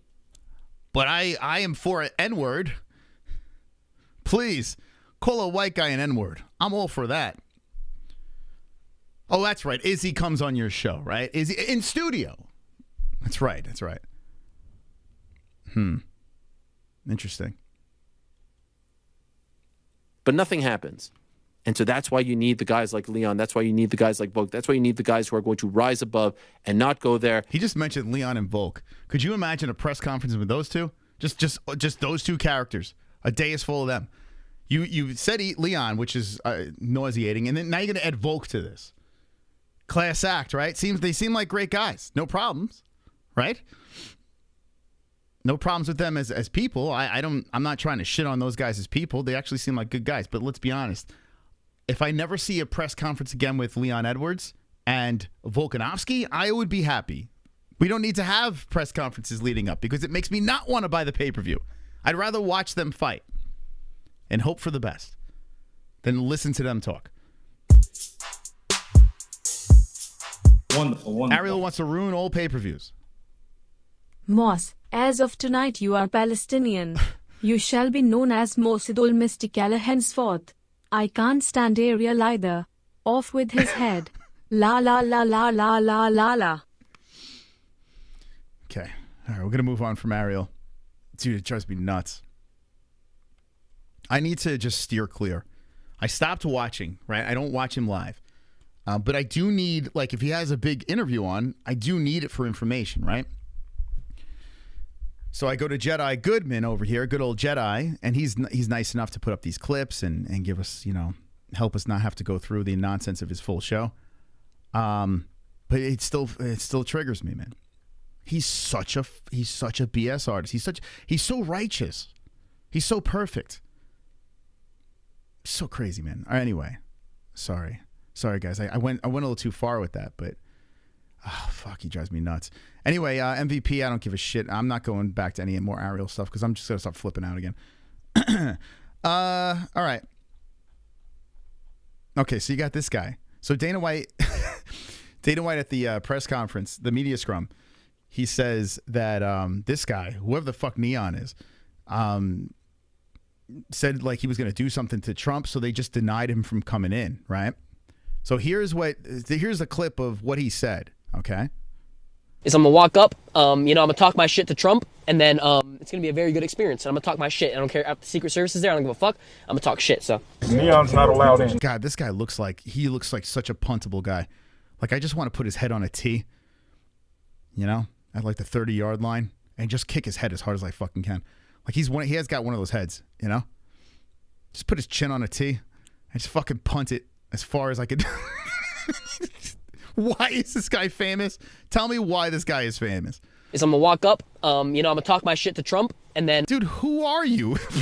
You look like I don't know. You look like you're 40 pounds soaking wet. You're gonna talk shit, dude. The guy's probably 80 years old and he'd sit on you.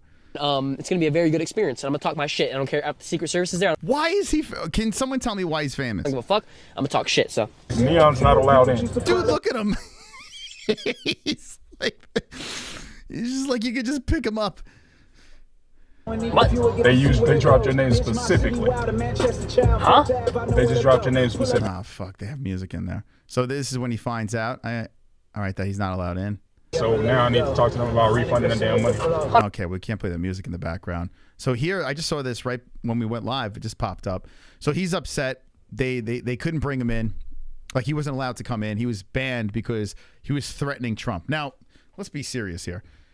Why are you getting? I mean, the guy's not going to do anything to Trump. What is he going to fucking do? The guy's got Secret Service around him. Is he going to go in there and John Wilkes Booth him? Like, what's happening here? But they took his tickets away. Do you think they should have? It's a pretty dopey move for him to go on his platform and say nonsense like that. Like, it doesn't make any sense.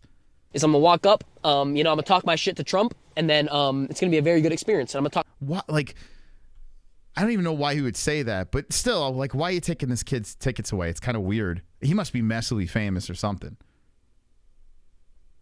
Skip MVP. He's fighting Kevin Holland. Like, what do you want him to say? MVP is like, as exciting as he is in the cage, he's another knucklehead that's horrible on the mic. Dude's terrible. He's a horrible interview. I want to start off by, we got to get some cringe, guys. Apologizing to UFC, Donald Trump, and Dana White for everything My man didn't keep that same energy. All right, so this is legit the first I'm hearing this. So he's all hard saying he's going to step up to Donald Trump and this and that. They take his... take it away. Bro, you can't make this shit up. This is why I'm glad I'm not famous as a kid, you know? Like, at this stage of the game, you're already fucked. You got to double down. You can't just be you can't be this fucking douchebag. They got to him. I want to start off by, apologizing to... Look at his chat. It's just on fire over there. Who's watching this kid? UFC, Donald Trump, and Dana White for everything I said. And, I actually, that night when I said all that shit, and, like, the problem with me is, like, I put the camera on and I black out and I don't realize. And, like, I actually started to realize it, like, it hit me in the head, Chad. It hit me in the head that I'm, like, really, like, doing too much. Like, too much. Like, it's not even worth it. Like, I, like... talk too crazy and I don't even realize it, and it's like I don't even try to get the clip. It's not even that. I don't even try to go for the clip. Oh my god, this is insufferable. Oh fucking hell, man. The chat's flying. This guy, God knows how many people watch this kid. It's just I just say whatever the fuck I want, and I feel like I'm behind a screen when in reality I'm in person. Like someone could literally just come like and just shoot me in the head, but I don't like understand it, and it's fucked. But I'm not even looking. Dude, don't put that energy out there, man. Don't say shit like that. Dude, this kid is dumb, man. This kid's straight up dumb. Did you hear what he just said? Bro, you don't say that on air. You're like giving people ideas. The screen when in reality I'm in person. Like someone could literally just come like and just shoot me in the head, but I don't like. Bro, all right, I'm gonna stop with this guy because he's literally the foot just keeps going deeper down his throat. This kid's he's just how old is this kid? He is not. Does he have handlers or some shit? Like someone's got to fucking take this camera away from him. He's got mental issues, man. This guy is playing with fire. Such a dumbass. That's why I wanted a fan, a sold out crowd to walk out that tunnel, blow the roof off this place, and look over and see my son like, wow, Dad, that's you. And see the look on his face. Wow, Dad. Wow, Dad.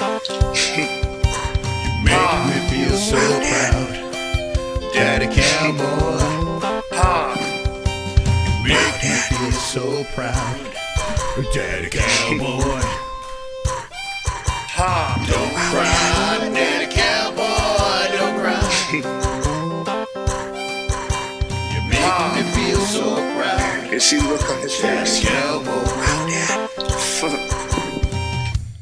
Wow, Dad. I want to say this. We have other donations, guys. You don't have to keep playing this one. We have a lot of better donations. For God's sakes. Sean, this is your father.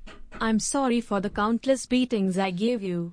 It all started when someone tried to take my manhood. So I decided in retaliation to take yours. Now we in the same boat. But I love you and you're still my boy. Okay, that was Sean's daddy. Thank you, Sean's daddy. Thank you so much. Thank you.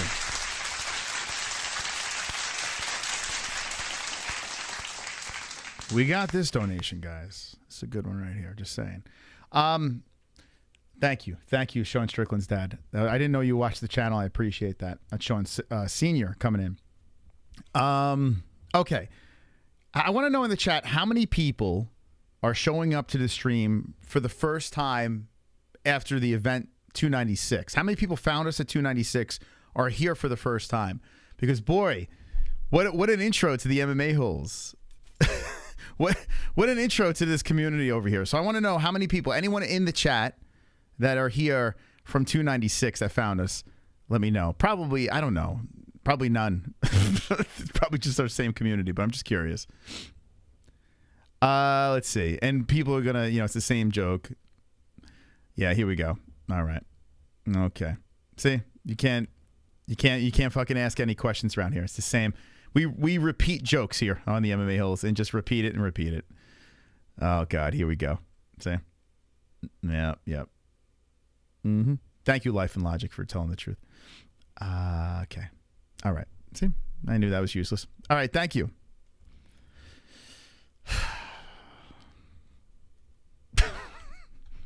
Here's Dana White talking about Neon, and then we'll move on from Neon. When you start saying stupid shit like that, yeah, you're probably going to get busted up and thrown out of here, you know, making threats and talking dumb shit, looking for clout.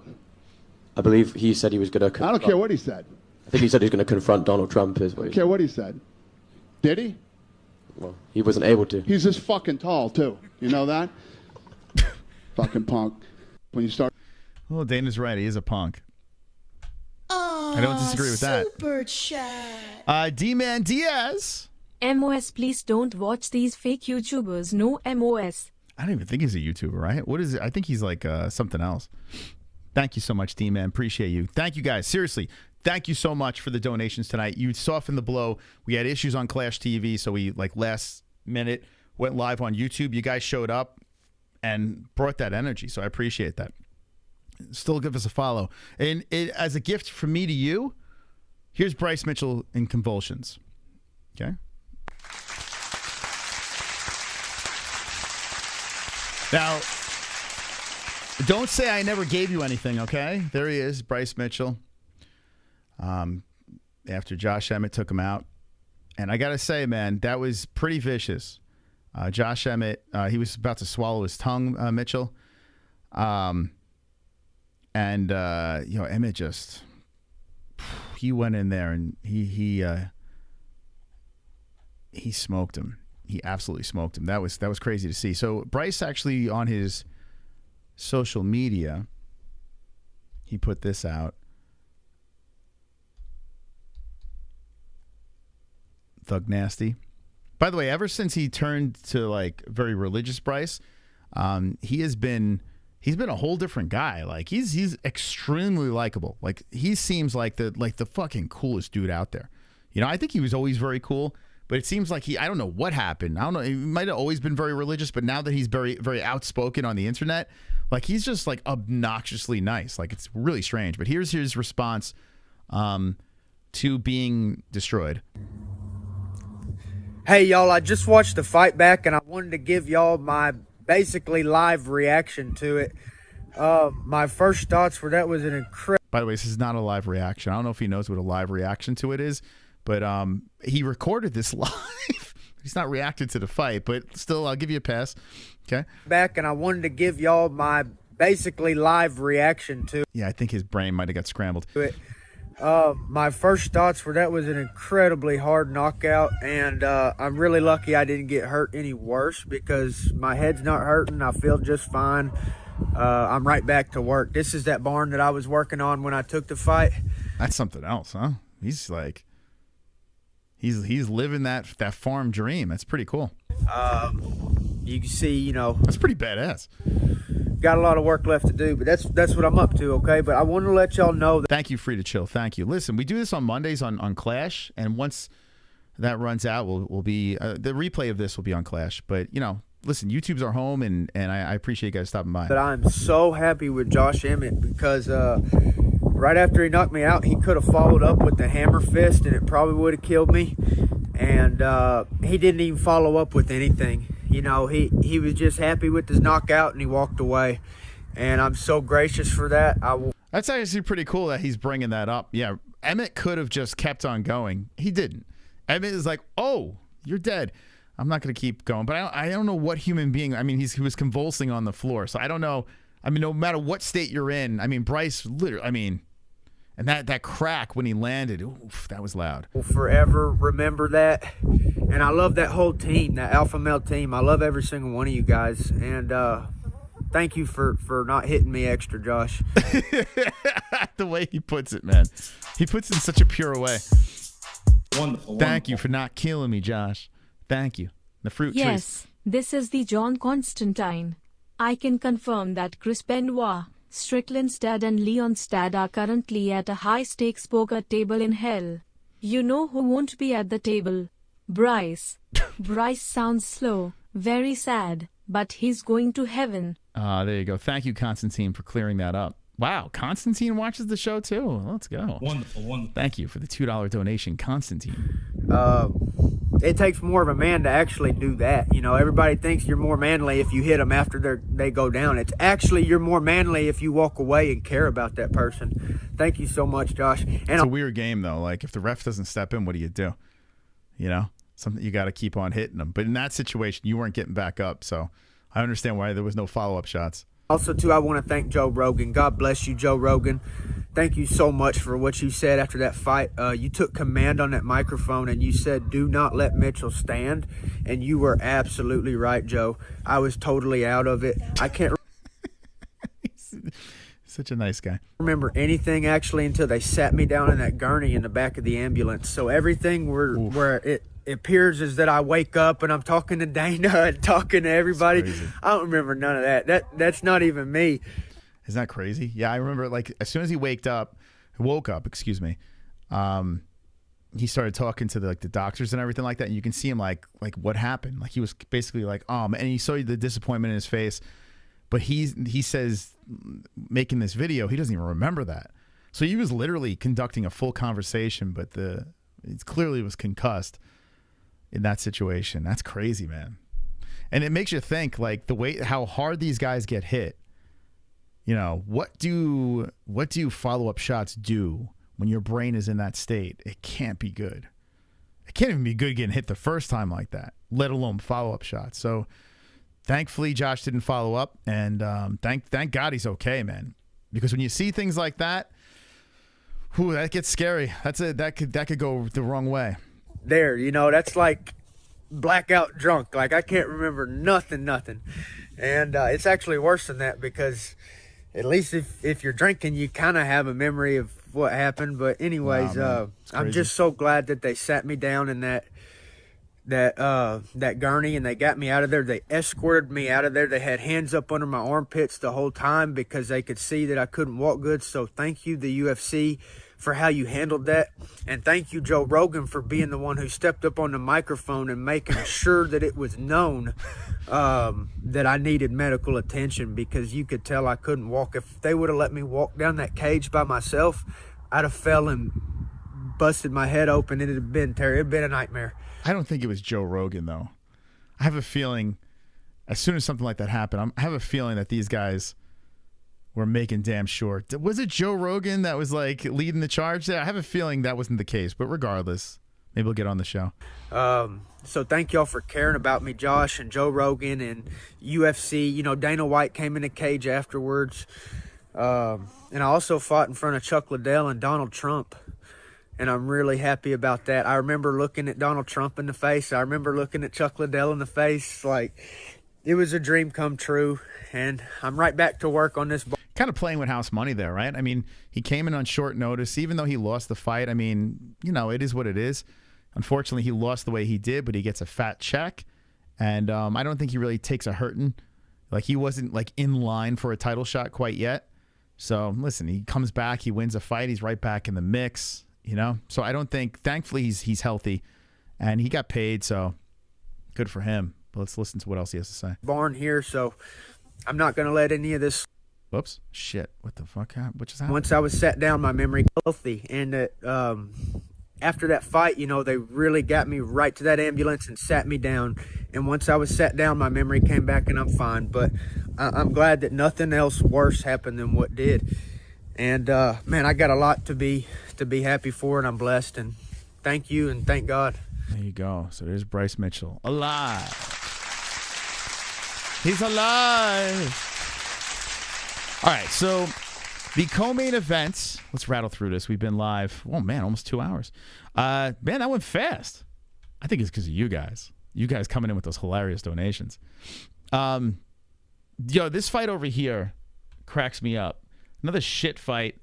And, I really expected more from this because I've never seen a boring Brendan Royval fight. And he tried, man. He tried his best to make this exciting. But this fucking clown over here screwed everything up. He ruined everything. Pantoja. I'm sorry, Pantoja. You may be a nice guy. You may be very respectful. But me as an MMA fan, I can't take this nonsense. He gets the job done. Look at this. 126 strikes landed by Pantoja. 281 by Royval. Now, unfortunately, a lot of those strikes that landed by Royval were off his back because there's 15 minutes of control time. 3 full rounds of control time out of that 5-round fight was Royval. Humping, laying, not much happening there. And Royval had a good game plan. Pantoja had a good game plan. He nullified Royval. I give him respect. I understand. Listen, it's your belt on the line. You got to do whatever you can to win that fight. But me as a fight fan, I was thinking that this thing was going to be a banger, you know? Because Royval's never not fun. And even with him getting, I guess you could say dominated if you want to call it blanket dominating, Royval still massively outstruck him. So, I mean, I hate it. I feel like something's got to change. You know, you have one guy that wants a fight and one guy that just wants his hand raised no matter what way he can get it. So let me know in the chat what you thought about this fight. Highly disappointing. And listen, I give credit to Royval. He seems like a nice guy. His game plan worked. He played within the rules, and he got the job done. So I'm not shitting on Royval. But as a fan, I hope he loses his next fight. I'm done with it, baby. Let me know in the chat what you think. He got tired. He had to wrestle. No, I think that was the game plan. He was shooting from the beginning. But he tried to knock him out. Didn't work. And, yeah. Not pay-per-view material? No. It's a bummer, man. It's a bummer. It's like flyweight was going in the right direction, and that fight seemed like on paper it was going to be pretty decent, but damn, man. Miss McLovin and Figgy. Yeah, they need like McLovin, Figgy, number 20. Too much hugging. Brendan Moreno is money.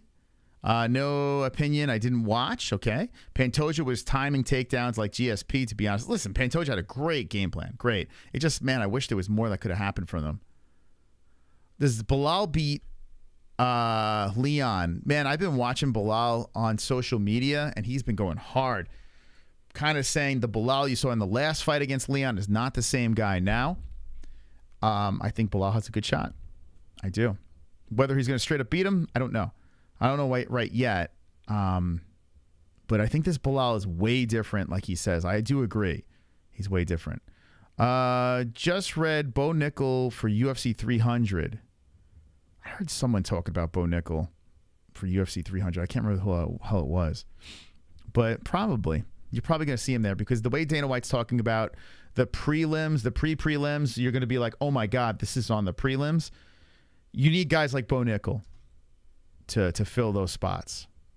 So, yeah, I would imagine he is going to be on it. You need to get those fancy guys that are like for instance, like you need to get, I know UFC Mexico's coming, but you kind of need like guys like what's the guy that has a shoe face? What's that guy's name again? The 18-year-old? Like you need guys like that, like hype trains that are young, coming off the Contender Series and shit. Like you need guys like that on that card because they have so much hype.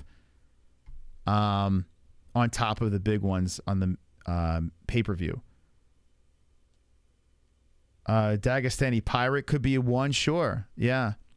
Raul Rosas, thank you. I couldn't remember his name. Like guys like that, who they slip onto main cards on pay-per-views that don't belong there. I think that's going to be the secret sauce. That's going to be the secret sauce for those. And yeah, and see, I see like Bo versus Matt Brown. What's it called? What's his name? Jim Miller, who's been on 200 and 100, and they're saying you got to put him on 300 to get the hat trick. Then you need like OG legends as well. You need hype trains. You need legends that would be like up there on fight nights.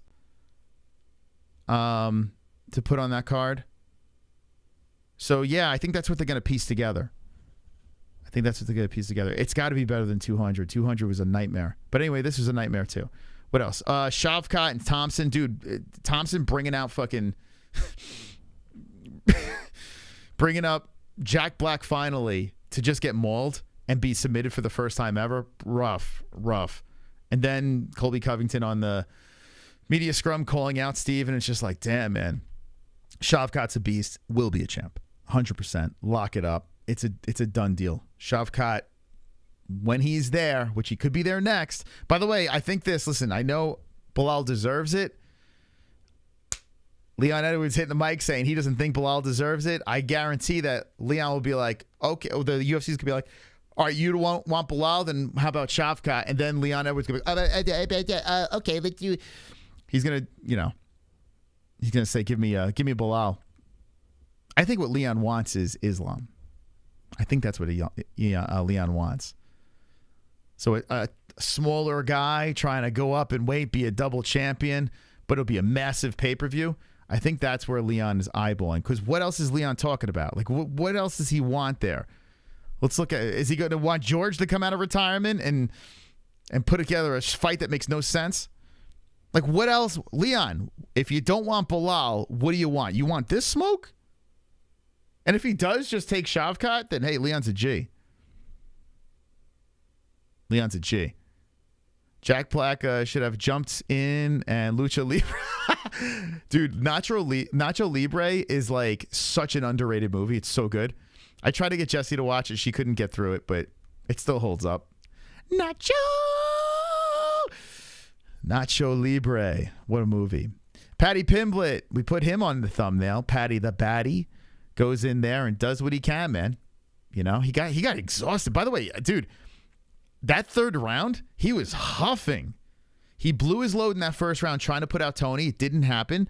And then come the third round, Tony was like, this guy's tired. And Tony couldn't do shit against a tired, hype-trained Paddy Pimblett.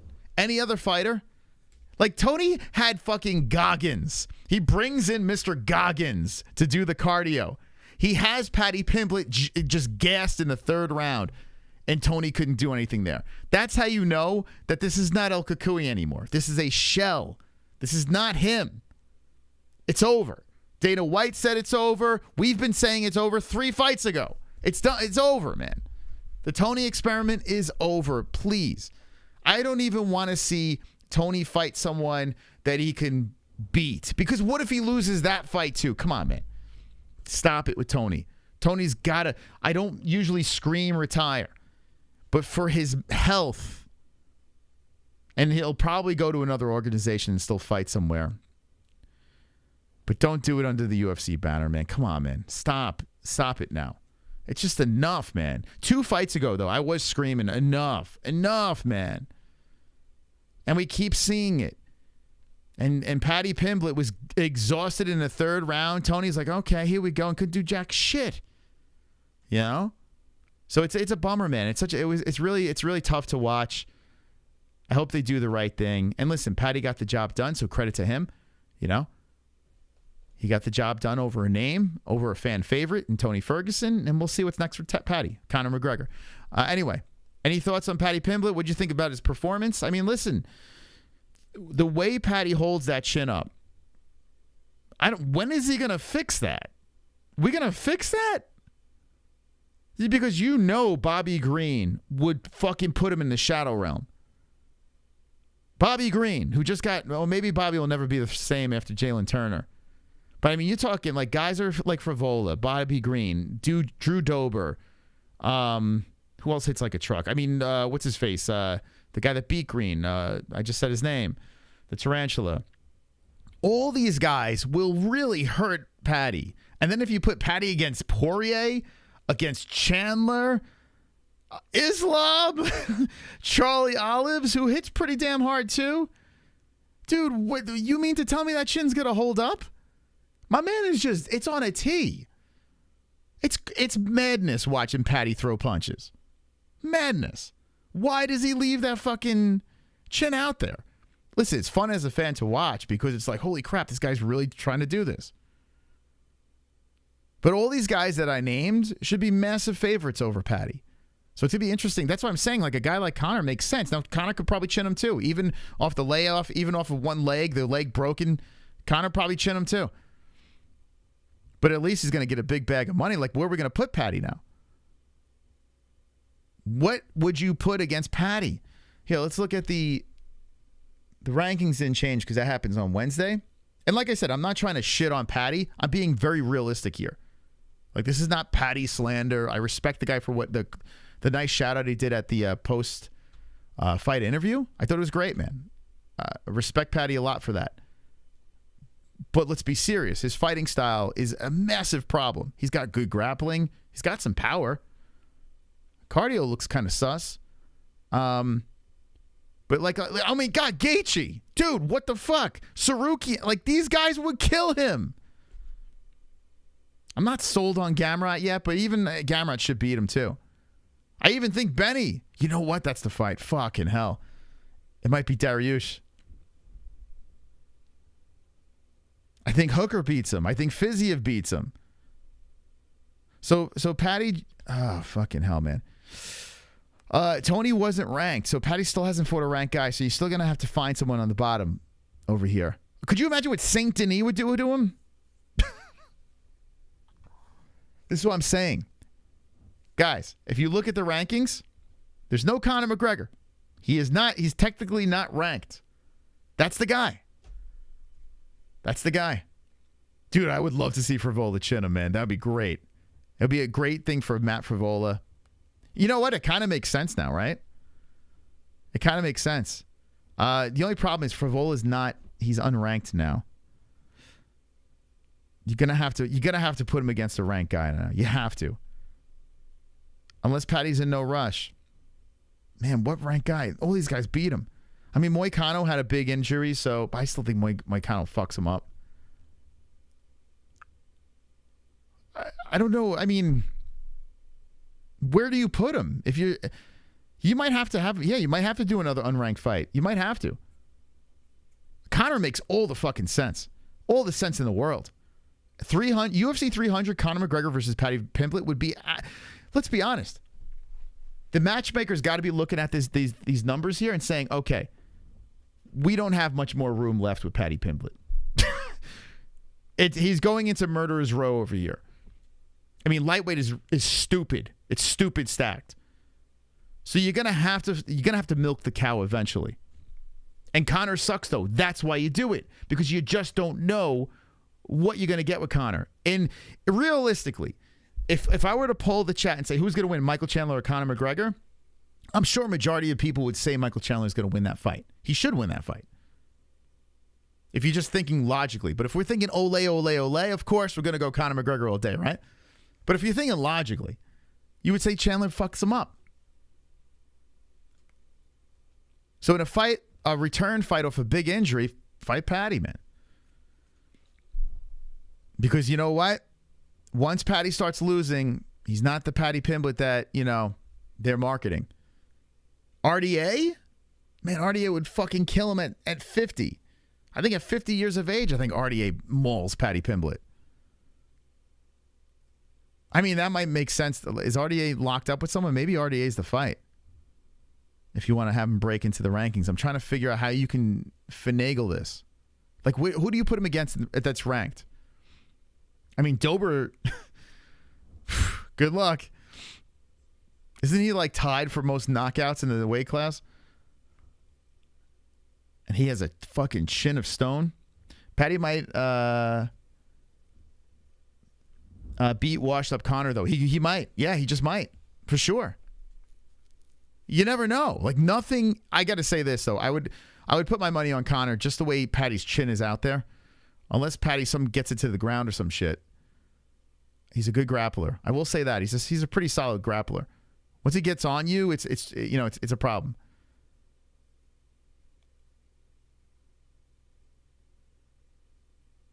Conor beat Cowboy Cerrone, and Cowboy's a good matchup for Conor. Plus, he wasn't the same Cowboy. Exactly. That is why Paddy Pimblett kind of makes sense, right? Because listen, Paddy Pimblett's not that good, right? I mean, he's decent, but he's not that good. Michael Chandler is light years ahead of Paddy Pimblett. Light years.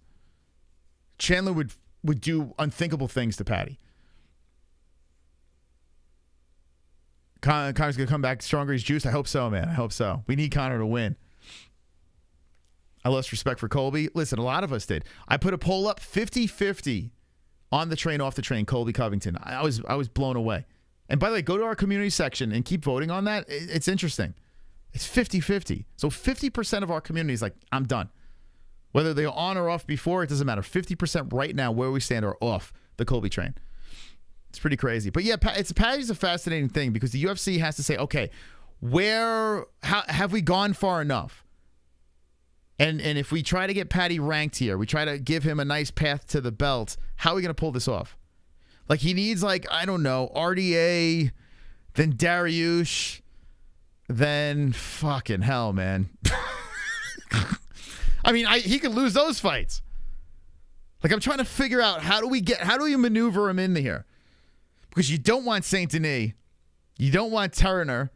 I'm telling you, you don't want Bobby Green. I mean, I'm sorry. I know he just came off a big knockout. You don't want fucking Bobby Green.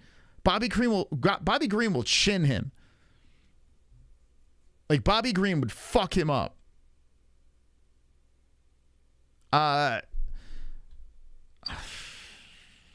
who do you put him against?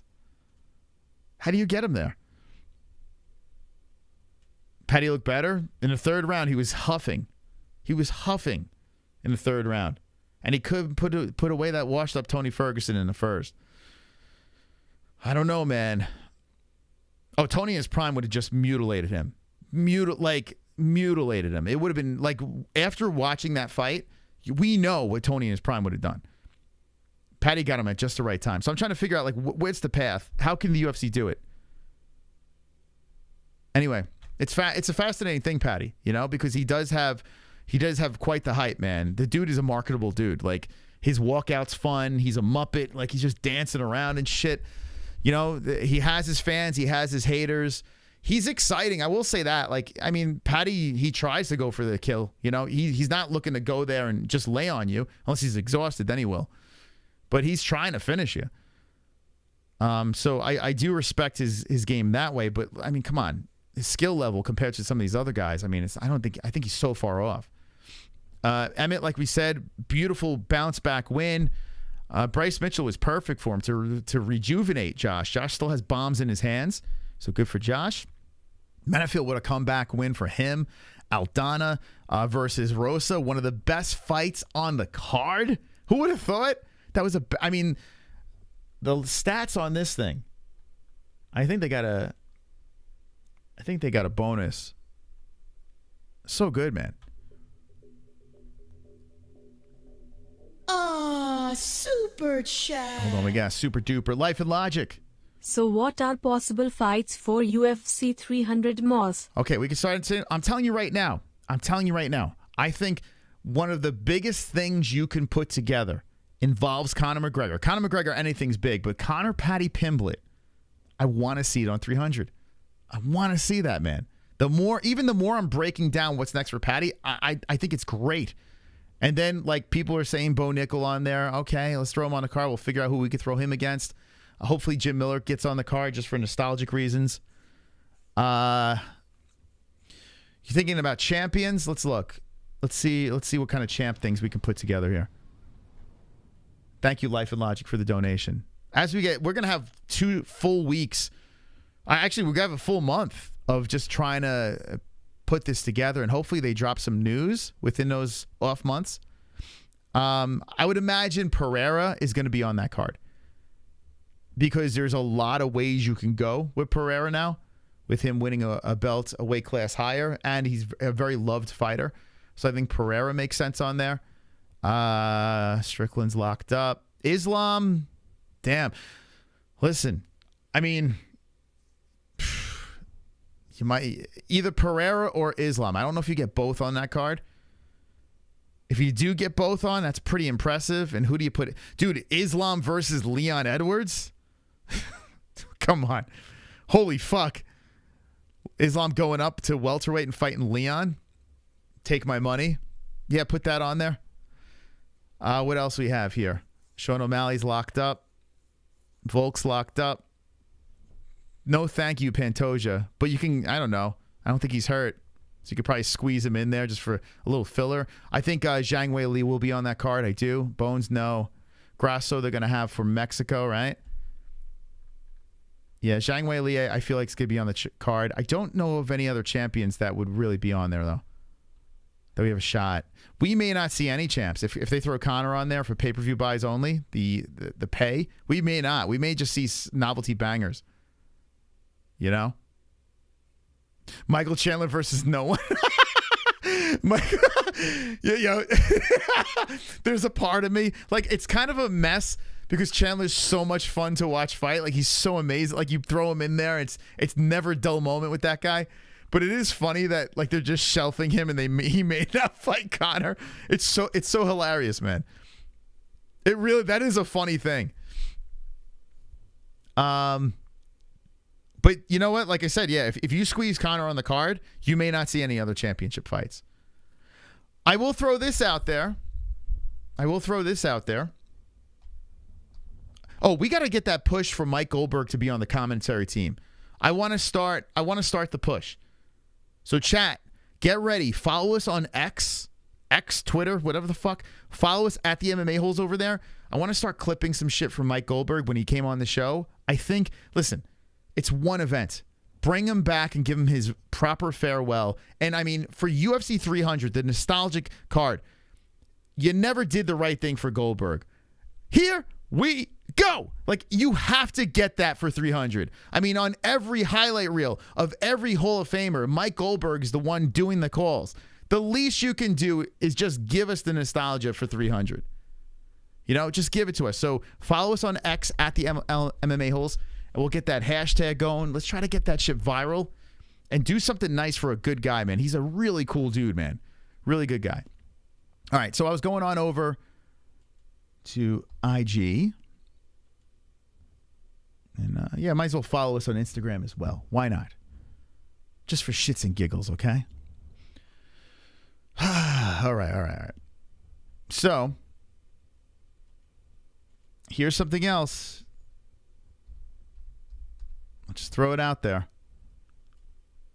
You know I'm not a fan of Misha. I am not a fan.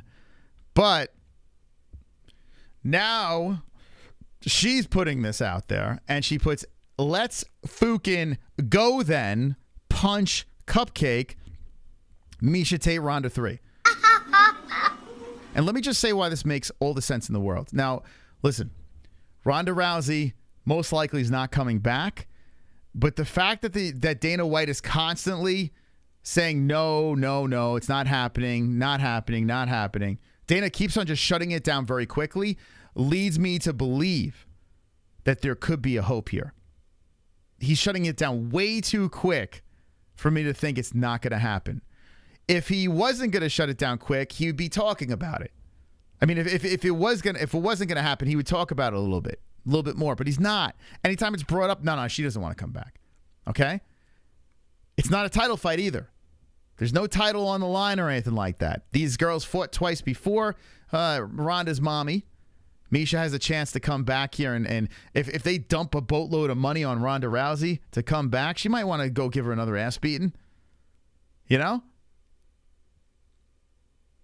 This fight makes sense. And now you could have Conor McGregor versus Paddy Pimblett or whoever the fuck you put against Conor McGregor. You got Ronda Rousey versus Misha Tate. The return of Ronda, well, you know that's going to sell a gazillion pay-per-view buys because now she's got the WWE Mongoloids. Take GSP, push it aside. He clearly does not want to fight again unless he's a great actor and maybe he's going to fool us all. But there's going to be something. There will be something on this card that you're going to be like, wait a second. And this could be it. So he says, when I see this on my feed. What do you guys think, chat? This could be the one that was like, what? No way. So let me know what you think about that. All right, let me rattle through the rest of this fucking card. I'm tired. Getting tired here, guys. All right, so Aldana, great fight. That was a banger. What else? Cody Garbrandt comes back, vicious KO. Kelleher was just a lamb to the slaughter. What are we doing here? But good for Cody. And who does Cody call out? He calls out Figueiredo. He says, we were supposed to fight down there. You're up at my weight class now. Fight. I say make it happen. I don't think Figueiredo's going to take that fight, though. Because you just got a big win over Font. Why are you going to step back? You know what I'm saying? So it wouldn't be a smart move for Figueiredo, but as a fan, I would love to see that fight. I think it'd be a banger, those two. So Figueiredo versus Cody Garbrandt. Let's go. Casey O'Neill is a fucking can, and Lipsky beat her up. Cody Durden lost. That's all I got to say. I reached out to him today. And Cody, if you're watching, I'm not going to try to drag you on the show. I know you're licking your wounds. You had another amazing escape. It wasn't your night, but this motherfucker's a cheater. And this guy freaking put his toes in the cage. And I cannot stand for that. I cannot stand for that. Even Chase Hooper put it out there as well. So shout out to Chase Hooper. He brought it up. But here's the winner. This is why Cody Durden lost. He would have won the fight, but the fucking toe was in the cage multiple times. Take a point away. Do not reward them for cheating. Anyway, that's my thoughts on that. Andre Fili with a big win over here. This thing, I mean, dude, Andre, you can tell he really wanted to get this done the way he did, and he gets the finish over Almeida. Nice win for Fili. Gaziev is scary as fuck. You might even see that guy on 300. That guy, dude, put him on there. This guy's he's an animal, dude. This guy is a straight-up beast. Coming out of the Contender Series, scary mofo. Just constantly walking forward with his weird-ass, soft-ass body. But I would not want to get in the cage with this man. Very scary guy. Throw him on there with the hype, the young bucks. If you need some room to fill up a prelims. But anyway, this card was very good until we started getting up top, and then everything started to fall apart. As soon as Paddy Pimblett versus Ferguson, kind of lopsided mess. Shavkat, good finish, but expected. Pantoja, shit fight with Royville. Leon Edwards, shit fight with Colby Covington. That's it. All right. Whew. Well, this was a late stream, and you guys hung around. Listen, we're going to put this replay on Clash TV, if we can get that all sorted out. Should I leave this up? You know what? Fuck it. I'm going to leave this up. I'm just going to leave it up on the channel. I'm not going to members only it. I'm going to leave it up so you guys can watch the replay. But a lot of these streams are going members only, except for the reaction streams, just because we want to give to our members. If you guys want to become a member, not only do you get exclusive content, or you get the rewatchability of some of the other streams that you've missed, you also get the emojis, and you get the belt next to your name. So thank you guys that are members of the chat. I appreciate it. You got us through to the holiday season, and it means a lot to us. Thank you to the patrons as well. And thank you to everyone that donated tonight. You guys were hilarious on this stream. You definitely lifted my spirits, because when I started this show, I wanted to kill someone, and you guys made me laugh. So I hope I gave you the escape that you guys deserve from your lives. I hope you had a great time tonight on the stream. If so, hit the like button. Share the stream away with your friends. And we'll see you Wednesday on this channel. So don't be an a-hole. Be an MMA-hole. Good night.